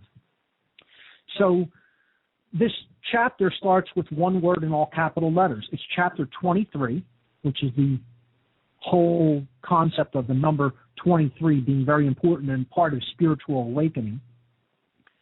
And he starts it with the capitalized word skidoo, S-K-I-D-O-O. Now, many people will be unfamiliar with this word. You may have heard the phrase 23 skidoo. Yes. Older people in the audience may have heard this. Many people don't know really where it comes from. It's a saying that seemingly came out of nowhere in the 1920s while Crowley lived, okay? And it meant to remove yourself from some sort of a situation while you were still in a position that it was comfortable to do so. Or in other words, to get out while the getting was good. So if you're at some kind of a social situation and a wife of the let's say the people who hosted the party, a wife just found out that her husband was cheating on her in one of the bedrooms, at the party. You might want to do the 23 skidoo before all of the negative fallout from that happens right then and there at the party and you're caught up in the middle of it. So the 23 skidoo was considered, let's get out of here while the getting is good. We'll make a quick disappearance before anything gets too hairy. That's what 23 skidoo meant in a nutshell. And that's what Crowley is alluding to here. He's saying 23 skidoo, get out while the getting is good, referring to the head cage. Referring to, right now, we have the opportunity to free our minds. We have the opportunity to understand cosmic spiritual law, understand what rights we do have, what rights we don't have, stop trying to take actions that we don't have the right to do, stop capitulating to other people who want to take actions that they have no right to do and strip us of our rights in the process, and get out of this whole situation while the getting is good. Because if we don't take that opportunity, there's going to be a real hairy situation coming up in which we wish that we had taken the opportunity when it was presented to us and when the getting was good, when the getting out was good. That's what he means here. So he continues on in this chapter and he says, what man is at ease in his inn? Now, this is more word flow play. What man is at ease in his inn? What man is at ease in his sin? Okay, it's a flow of word play. What man is at ease in his sin is what he's saying.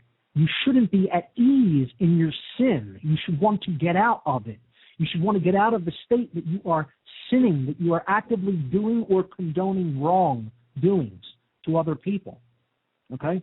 Which is basically the aggression ideology that I talked about so extensively in my work. We need to stop supporting it. We need to stop doing it. We need to stop participating in it. We need to understand what our rights are and only do those actions which are within our rights to do, because those actions don't cause harm to others, and hence they are our right. And we need to stop doing the things that do cause harm to others, because it's not one of our rights. That's the definition of a wrong.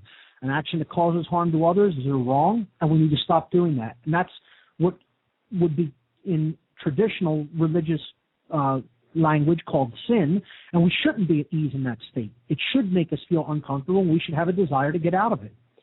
So the next thing he says is get out. And he repeats this over and over and over, to get out, meaning get out of the mind control, get out of the head cage, free your mind, and get out of the situation that humanity is in while the getting is still good, because it's going to be a lot more uncomfortable as it goes on if we decide to stay in that head cage.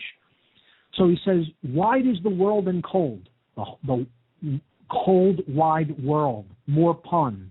Okay, that the world is cold. You know, we are not spiritually awake and active. We have become cold. We don't care.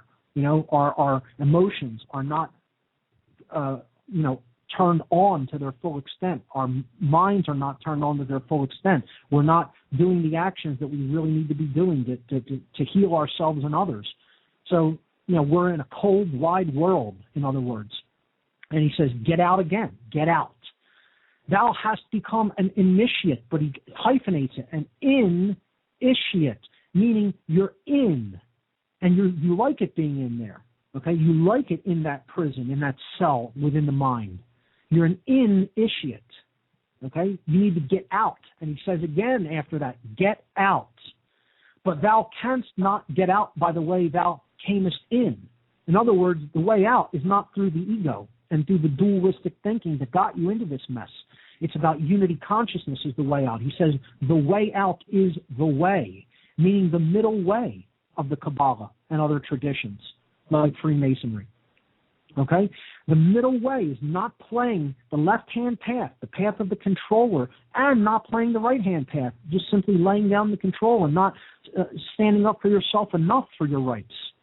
This is about the middle path. I'm going to exert I'm going to embody the sacred feminine, the right-hand path, the sacred feminine aspect of true compassion and true care, and the non-aggression principle, which is the true right-hand path, in conjunction with the true left-hand path of I'm not going to be a controller, but I am not going to not stand up for myself when violence is being conducted unto me, and I'm going to understand that I have a right to use physical force when my rights are being accosted and usurped. And somebody doesn't have the right to just tell me, I can do this to you with impunity and you have no right to respond. Okay? That's the true sacred masculine path. And these two need to be combined in the middle way. I'm not advocating that I control anyone else. I control myself. And I have the right to self-defense. That's the left-hand aspect together. And the right-hand aspect is the compassion, the care, the sacred feminine principle of the non-aggression principle, and it's also about caring enough to stand up for yourself when your rights are being violated. Okay, you don't go into one form of imbalance or another. It's the middle path that you should strive for, which is represented by the middle pillar of Freemasonry and the middle path on the Kabbalistic tree of life, the path that leads directly from Malkut to Keter, or from physical world identified consciousness to unity consciousness. and that path leads through the heart. Okay, it leads to true care, which is the Tiferet Sephirot on the tree of life. So Crowley continues in chapter 23 of the Book of Lies. He says, out is love and wisdom and power. Now, these are the three aspects of consciousness. Love, the expression of emotion. Okay, this is Tiferet on the tree of life. Wisdom, okay, this is the expression of our thoughts and the knowledge that we have gained and putting that into practice in our lives. And you could equate this with Chokmah, which is wisdom. And power, you could attribute that to, I believe it is Hod, or Netzah. I believe it's Netzah, which means strength, okay? And this is the equivalent of true courage and will. It's courage and will. It's Hod and Netzah put together on the tree of life, which is the rung on the tree that is just above Yesod, or the desire to come out of base consciousness. So Crowley is alluding to Kabbalistic tradition here with these words, love, wisdom, and power, but he's also referencing the three modes of consciousness, which is emotion, thought, and action, in that order, okay? And he says again after making this statement, for out is love, wisdom, and power, all right? He says, get out. If thou hast T already, first get U-T, or ut, then get O, and so at last get out. Now, I made a chart here on slide number 10 to show some of the things that Crowley means by these letters. And again, this is my interpretation of this. People might have different or varying interpretations, but in general, this is what Crowley meant by O, U, and T in the word out. Again, he's using these as concepts, as symbolic concepts, by the very shape of the letters and what he's associating them with Kabbalistically, and through other traditions as well, like tarot. Many people have seen these as different tarot cards that he's explaining that we need to develop different aspects of the self in order to get out of the head cage. So I look at the O as the feminine essence. This is the womb of creation, the cosmic egg, if you will, the symbol of the letter O. It's the yin energy. It's Shakti in the Eastern traditions. It would be seen as Isis, the sacred feminine in the Egyptian or Cometian tradition. This is the realm of pure potentiality from which anything can be created. It is also the realm of truth, that we need to peel back the veil to get to the truth that the goddess represents. It's the universe. It's the totality of the all, the one thing that is the no thing, that is about spiritual expression, and hence the zero, or the O, the egg, the ovum, okay? The womb of creation. I'll take the T next, and then we'll go back to the U. The T is the masculine essence. Okay, this is the masculine aspect of one's consciousness. It is the yang energy. All right, you could look at this as this is the outward pushing force, whereas the O is the inward accepting force. Okay, some would look at the masculine as the positive, or the the anode, I believe, and the negative, the cathode. I'm not sure if I have those reversed, but I think I had it right. So, in other words, the O could be looked at as the dark lunar negative, not negative meaning bad, but a negative as far as, like an electrical system would go, the receptive. And the T is the masculine or the outward pushing force, okay? It is yang energy. It is considered the Shiva energy in the Eastern traditions. The Horus is who it would resonate with in the Egyptian tradition. It is, instead of the womb, this would be the phallus. Okay, it is the wand or the phallus. The shape of the T is the Tau cross, which represented male virility and power. It's active strength. It's courage. It's will and courage to act in the world. That's what the T symbol represents. The sacred hammer, if you will. Okay. It's our desire to know, that which pushes us forward, the desire to want to know, to want to learn, to want to grow. Okay? It's the expressive force, whereas the feminine force is the contractive or passive force. And that also is the receptive energy that allows us to receive. Okay? So where the O is the universe in this simple three-letter formula of out, the T is the monad, the individuated expression of consciousness. So it's the individual having the experience in the physical domain, the actual manifestation, the incarnation of the spirit in the physical world. Now we look at the U, which is the thing that stands between the O and the T. And it is the blending of these two things. It is the sacred union. It is the harmonization between the feminine essence and the masculine essence. It is the alchemical wedding, as we've spoken about in other traditions. And think about it. It's the word you. You. When you say you, it's you.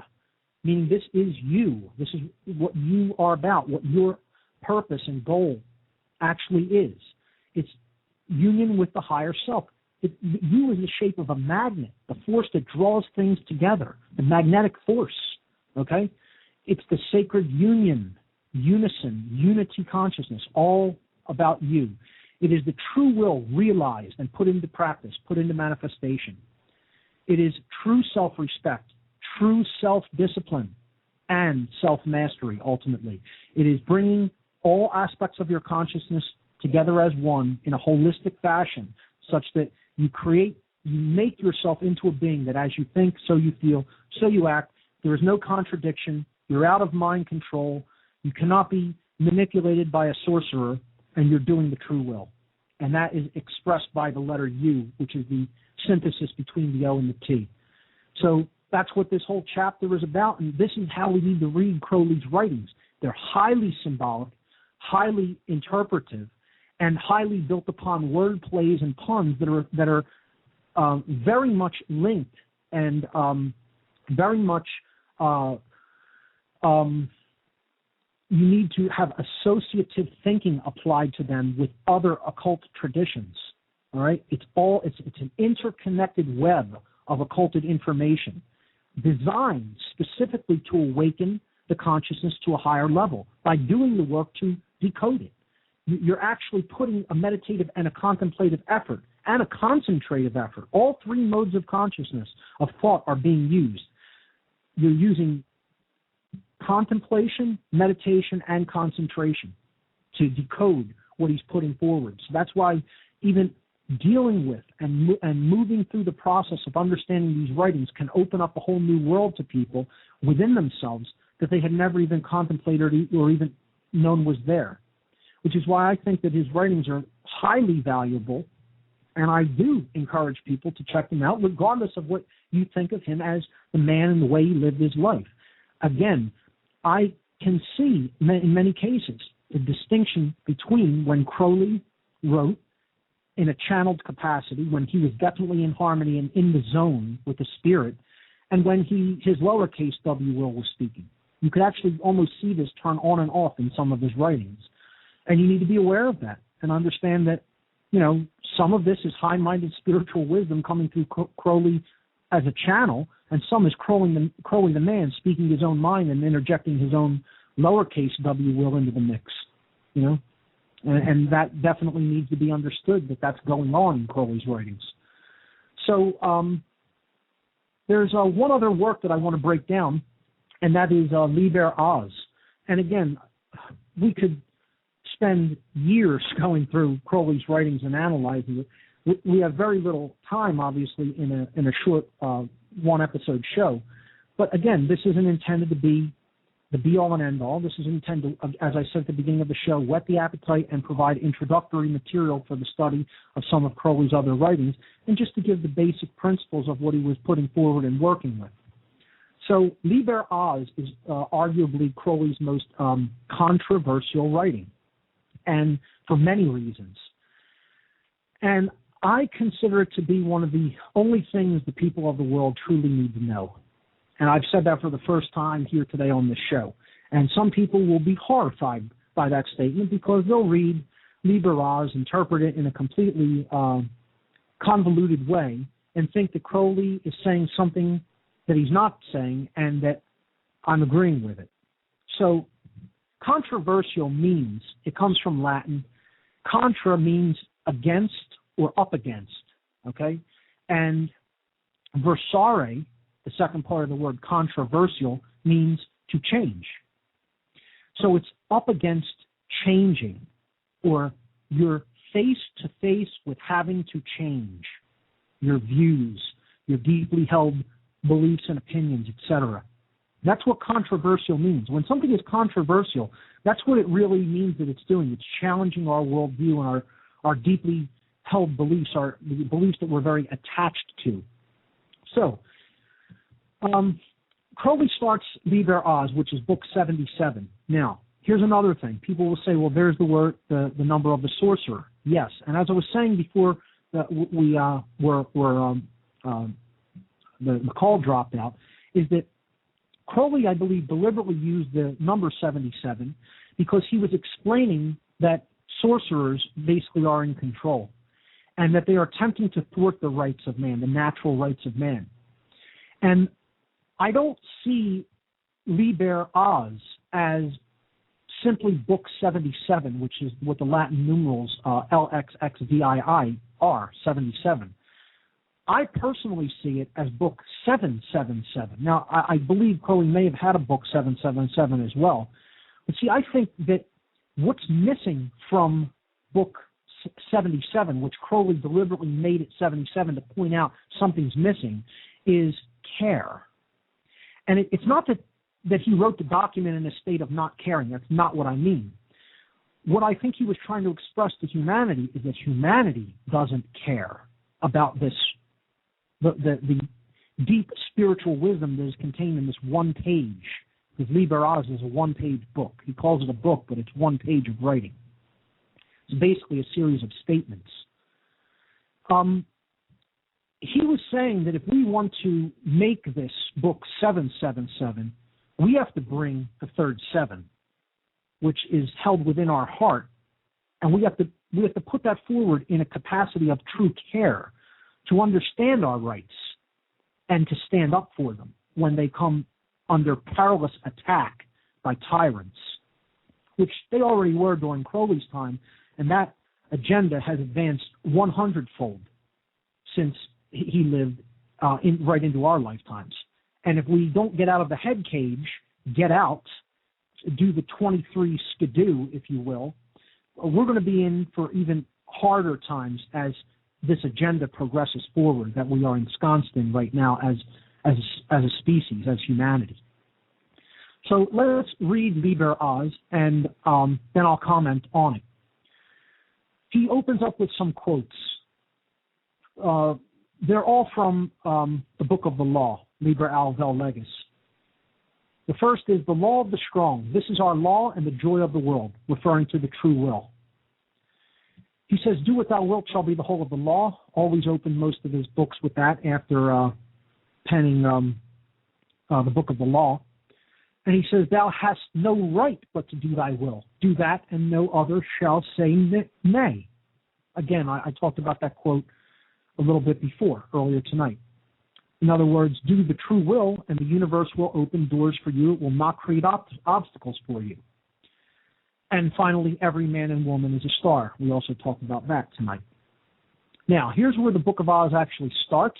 It ends with two more quotes, which we'll get to, but it starts with a controversial statement. There is no God but man. Now, what I ask people to do is, if you're even looking at this on slide number 11, stop looking at it for a moment and just do a simple experiment. And Bob, if you'll do this simple experiment with me, okay? Take a piece of paper if you have one in front of you, or if not, just open a text document on your computer screen. And I want you to write down the phrase, and then God said, let there be light. Can you write that down? And then God said, let there be light. Write that phrase down on a piece of paper or type it out. Okay. All right? Just do that real quick. And then God said, let there be light. Okay, so this is words from the book of Genesis in English. Let me know when you've done that. All done.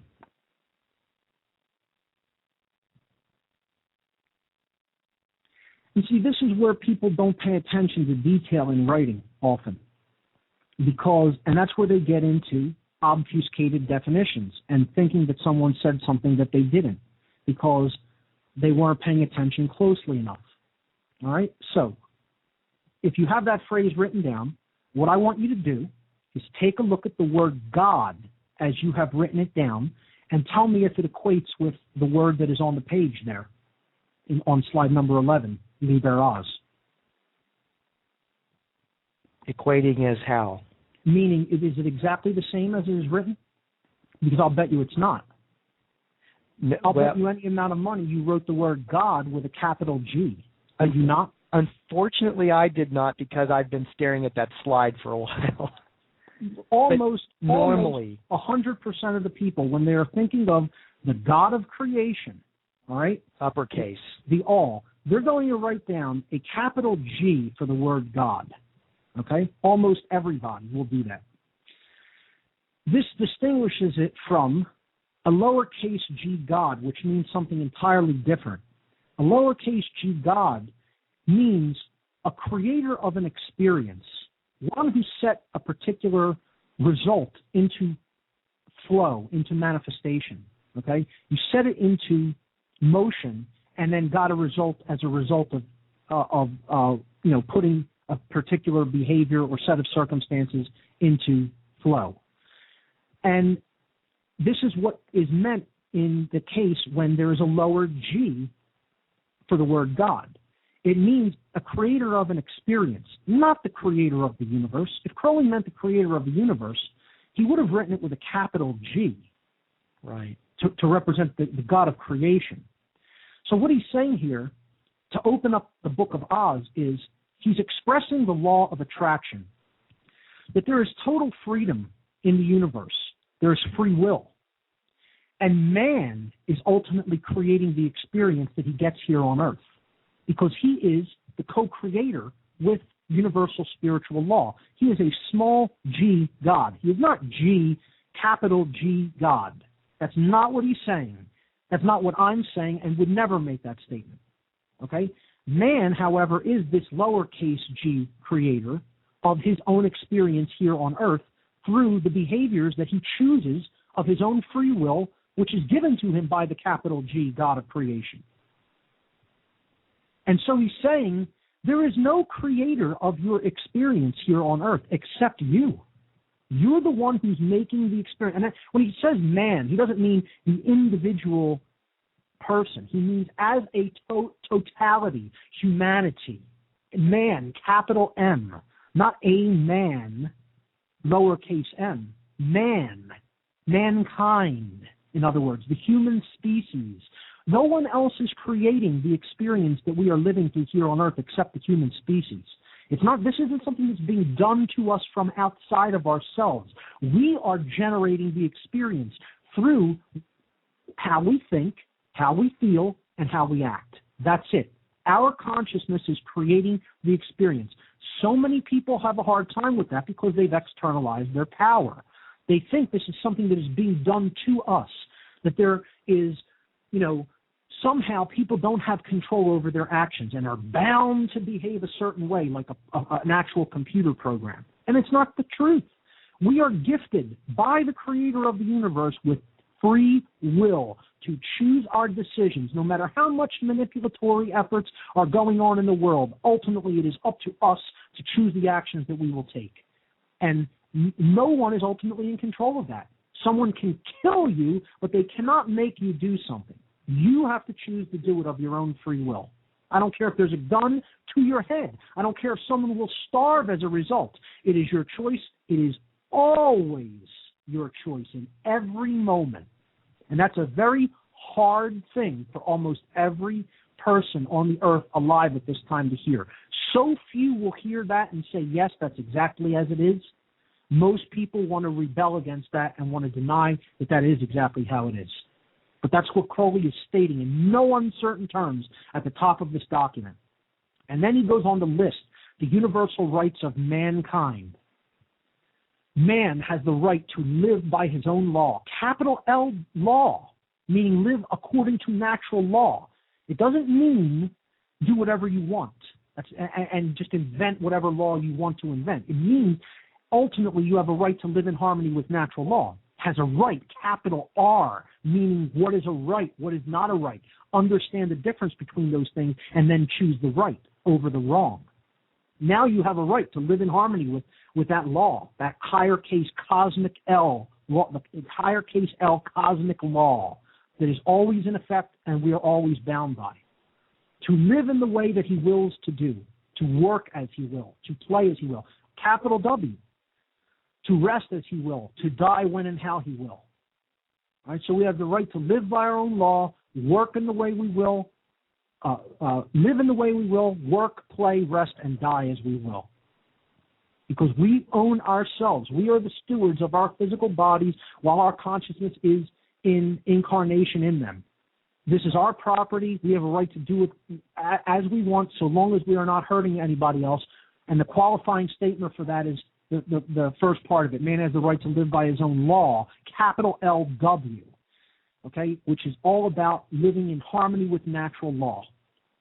Man has the right to eat what he will, drink what he will, dwell where he will, move as he will on the face of the earth is the second part.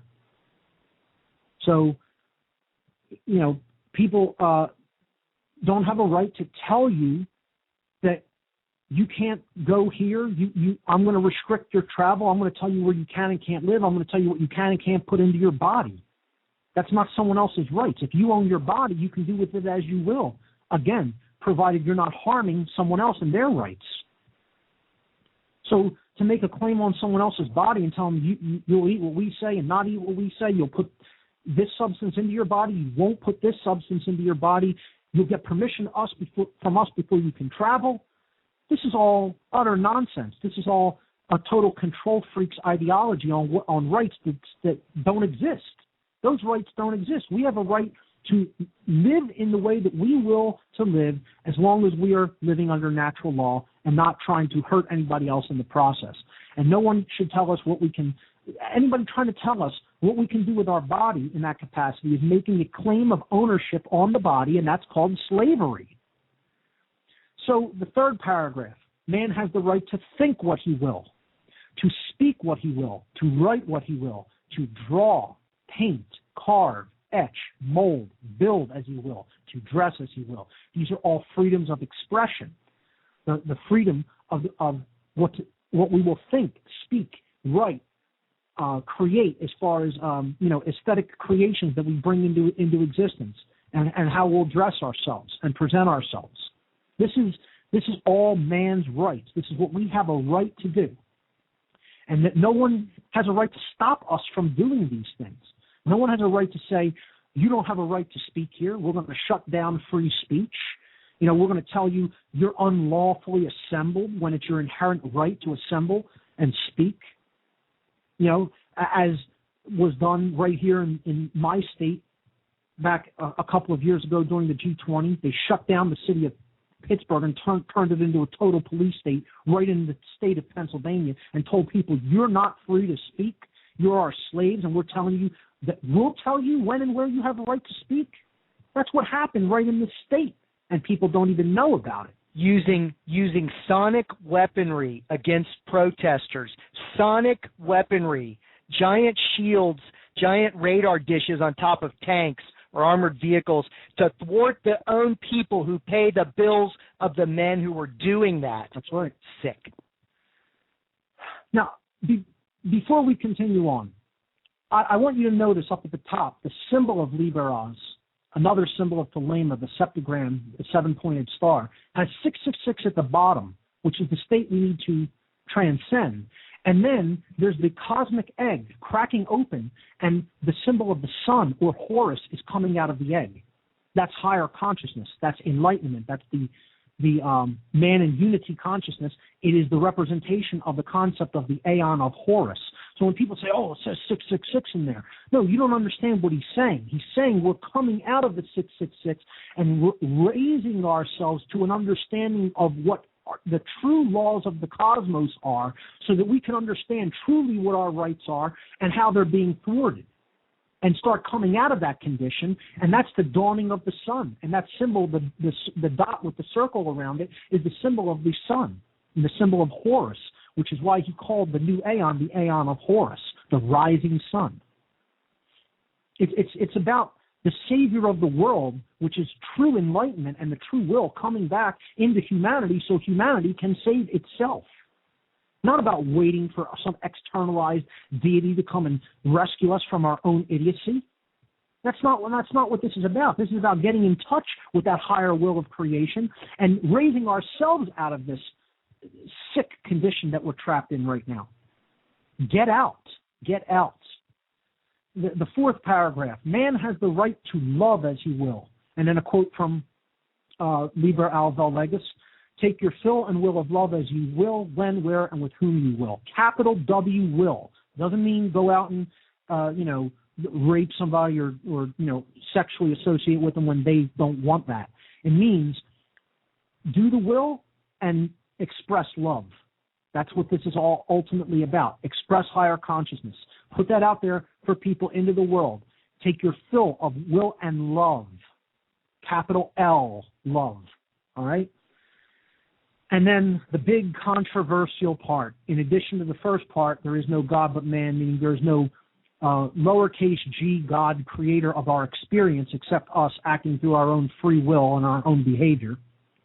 The fifth paragraph, or the fifth part of Liber Oz is, quote, man has the right to kill those who would thwart these rights. And here we go. Now everybody goes up into an uproar. Oh, my God, how can you say that? How could you agree with that? There's a right to kill? Well, notice it doesn't say there is a right to murder. And this is a big part of misunderstanding within even religious doctrine. Okay? If you look at the fifth commandment of the biblical text in the Old Testament, the word for thou shalt not murder, the actual Hebrew original words for the commandment, the fifth commandment, is lo tirzak. Lo tirzak. Okay, that's lambda, lamed alpha, okay, is low. That means that's a prescription against doing something, or that's the thou shalt not part. And then the word tirzak is tav, resh, zadi, hey, okay? And this word in Hebrew means to murder, not to kill, to murder, to take life that you had no justifiable reason for taking. You took it in aggression, not defense. See, killing in defense is something that is an inherent right. We may need to use that right if an attacker, an aggressor, will not desist from their attack on our rights and aggressing upon our right to remain well. Then you have a right. You already have that right to put down that aggressive attack by any amount of force required to put it down, up to and including lethal force. I've been talking about this on my show over the last several weeks, trying to get people a better understanding of this. And people are so made into timid, domesticated creatures because they won't stand up for their rights. They won't understand that you already have an inherent right to stand up for yourself and use defensive force if someone else is thwarting your rights, taking something that is not theirs to take, your rights that are a birthright given to you as a gift by the creator of the universe. Rights do not come from man. They cannot be taken away by man. They are a gift and a birthright from the creator, and no one has the right to thwart other people's rights. That right. Doesn't exist. That's called wrongdoing. And you have a right to stop someone when they're engaged in such wrongdoing. And that's what Crowley is saying here. And he was saying this is the sacred masculine principle. All of the other things he's talking about is the non-aggression principle. You have the right to do this according to the higher law. according to natural law, not to break natural law and go against other people's natural inherent rights. You have a right to express all of your rights as long as they are within the natural law. When he's talking about this fifth part of it, this is the masculine aspect of it. The first four parts are the non-aggression principle. The fifth part is the masculine principle, which is the principle of self-defense. And he's saying you have the right to kill. He's not saying murder. In the it would not be translated if you went into the Hebrew as tirzak, which means to murder. The fifth commandment should not be stated as thou shalt not kill. That's incorrect. That's an incorrect translation. The fifth commandment is thou shalt not murder or take life in a means that you had absolutely no right to do so through aggression. That's called murder. In a defensive capacity, the right to kill exists when someone will not back down from their aggression and their usurpation of your inherent rights. Okay, so that's why people need to stand up and realize they're coming to try to take that right away from people. That this is happening now, as we speak, for people who are asleep and not paying attention or who think this isn't super important. You let them take your last line of defense. Go and look up what happened in Chile, Cambodia, the Soviet Union, to the Armenians in World War I, to the North Koreans now. That's what their model for the world is, North Korea. You want to see what the model for the New World Order is? Go look up the documentary on YouTube called Inside North Korea. And that's what's coming to the United States if we're not careful. You want to see what we need to do, the 23 skidoo, to make sure it doesn't happen, to get out while the getting is good? Go take a look at that documentary and you'll find out. Because that's the model for this world order that they're trying to bring in, this agenda. And they're going to try to bring it to the United States, and the first plan is to take away the American people's firearms because people don't understand the sacred masculine principle of self-defense. So that's what Crowley is stating in no uncertain terms here, and I am in 100% agreement with everything that is stated in this document. He ends the document by saying, the slaves shall serve. If your mindset is in the cage and you have the mindset of a slave, you will be made to serve the archons of this universe. You won't step up and stand up for your rights and stand up for what is right. You're going to be turned into a slave. And that's just the truth of what's going on and what happens in this world when you don't want to understand cosmic law. You don't want to understand higher level spiritual law from the perspective of the non-aggression principle, the sacred feminine principles, in conjunction with the sacred masculine principles, that no one has a right to take your inherent rights and you have the right to stand up and defend them when that usurpation is taking place. Both of those principles need to be understood and integrated. He finally ends, of course, with the phrase, love is the law. Capital L, love, is the capital L law. Love under will, meaning any aspect of our true will needs to be built firmly upon a foundation of higher consciousness. And that's how he ends the document. And I've said it to people in my private life, and I'll say it here on the air again for the first time. If people understood this document fully, in its totality, that's really all anyone really truly needs to understand. I consider this document one of the highest spiritual teachings ever penned by the hand of man. And I guess I would really kind of like to wrap it up on that note and just give people my I'll read one more quote by Crowley, which I gave as the last slide. He said, the absolute rule of the state shall be a function of the absolute liberty of each individual will, capital W, will. The absolute rule of the state shall be a function of the absolute liberty of each individual will.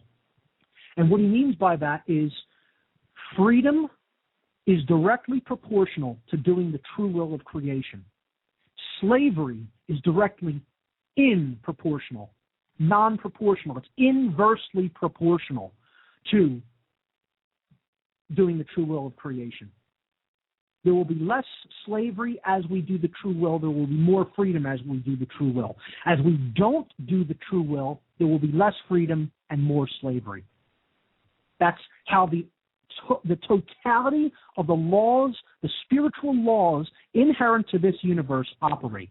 And people need to understand that. They need to get that through their thick skulls, and they need to get out of the head cage that they're in, as Crowley warned us. Get out. Get out.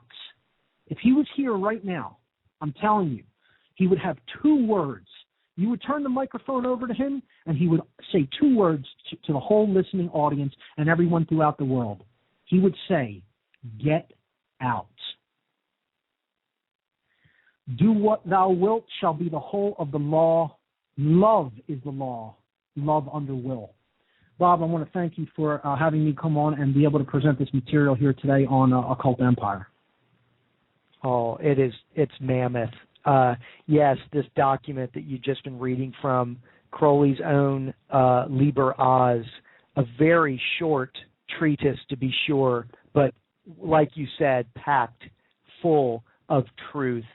And like you said at the bottom, listed 1 through 5, the quintessential statement at the bottom, number 5, was man, capital M, has the right, capital R, to kill, lowercase k, those who would thwart these rights, capital R.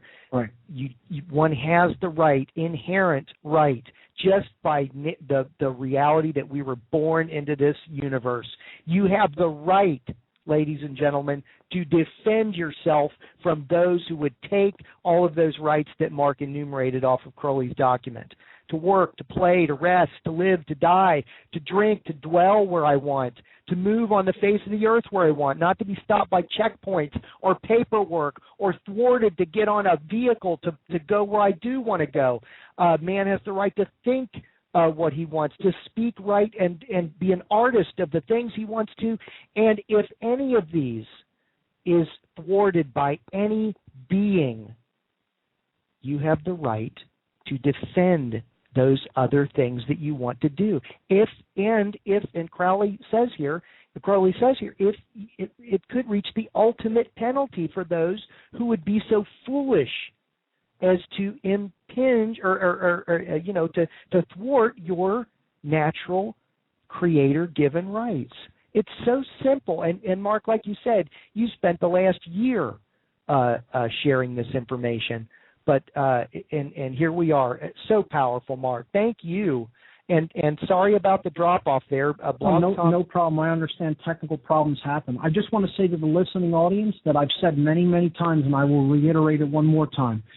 Everything that I do, every single piece of work that I do is to attempt to stop the possibility of having to do this through physical force. No, I don't want to see that occur. But if it comes to that, that's where we'll have to go. Everything I'm doing is to try to help people to elevate their own consciousness so that it never has to come to that. I look at that as almost failure in a way. And, like I said, if our backs are up against the wall and it comes to something like that, then I personally will act on the side of self-defense. However, that's not what I want to see for humanity. I want to see us take the path of the dove instead of the path of the serpent. That's my wish for humanity, if we will only listen to the voice of wisdom. So, Bob, I'll end by just saying thank you so much for allowing me to come on the show and express, these ideas to the listening audience. And I will end by simply saying, love is the law, love under will. Thank you, Mark. A wonderful exposition of the occult philosophy of Thelema and the writings of Aleister Crowley. Mark, can we count on you to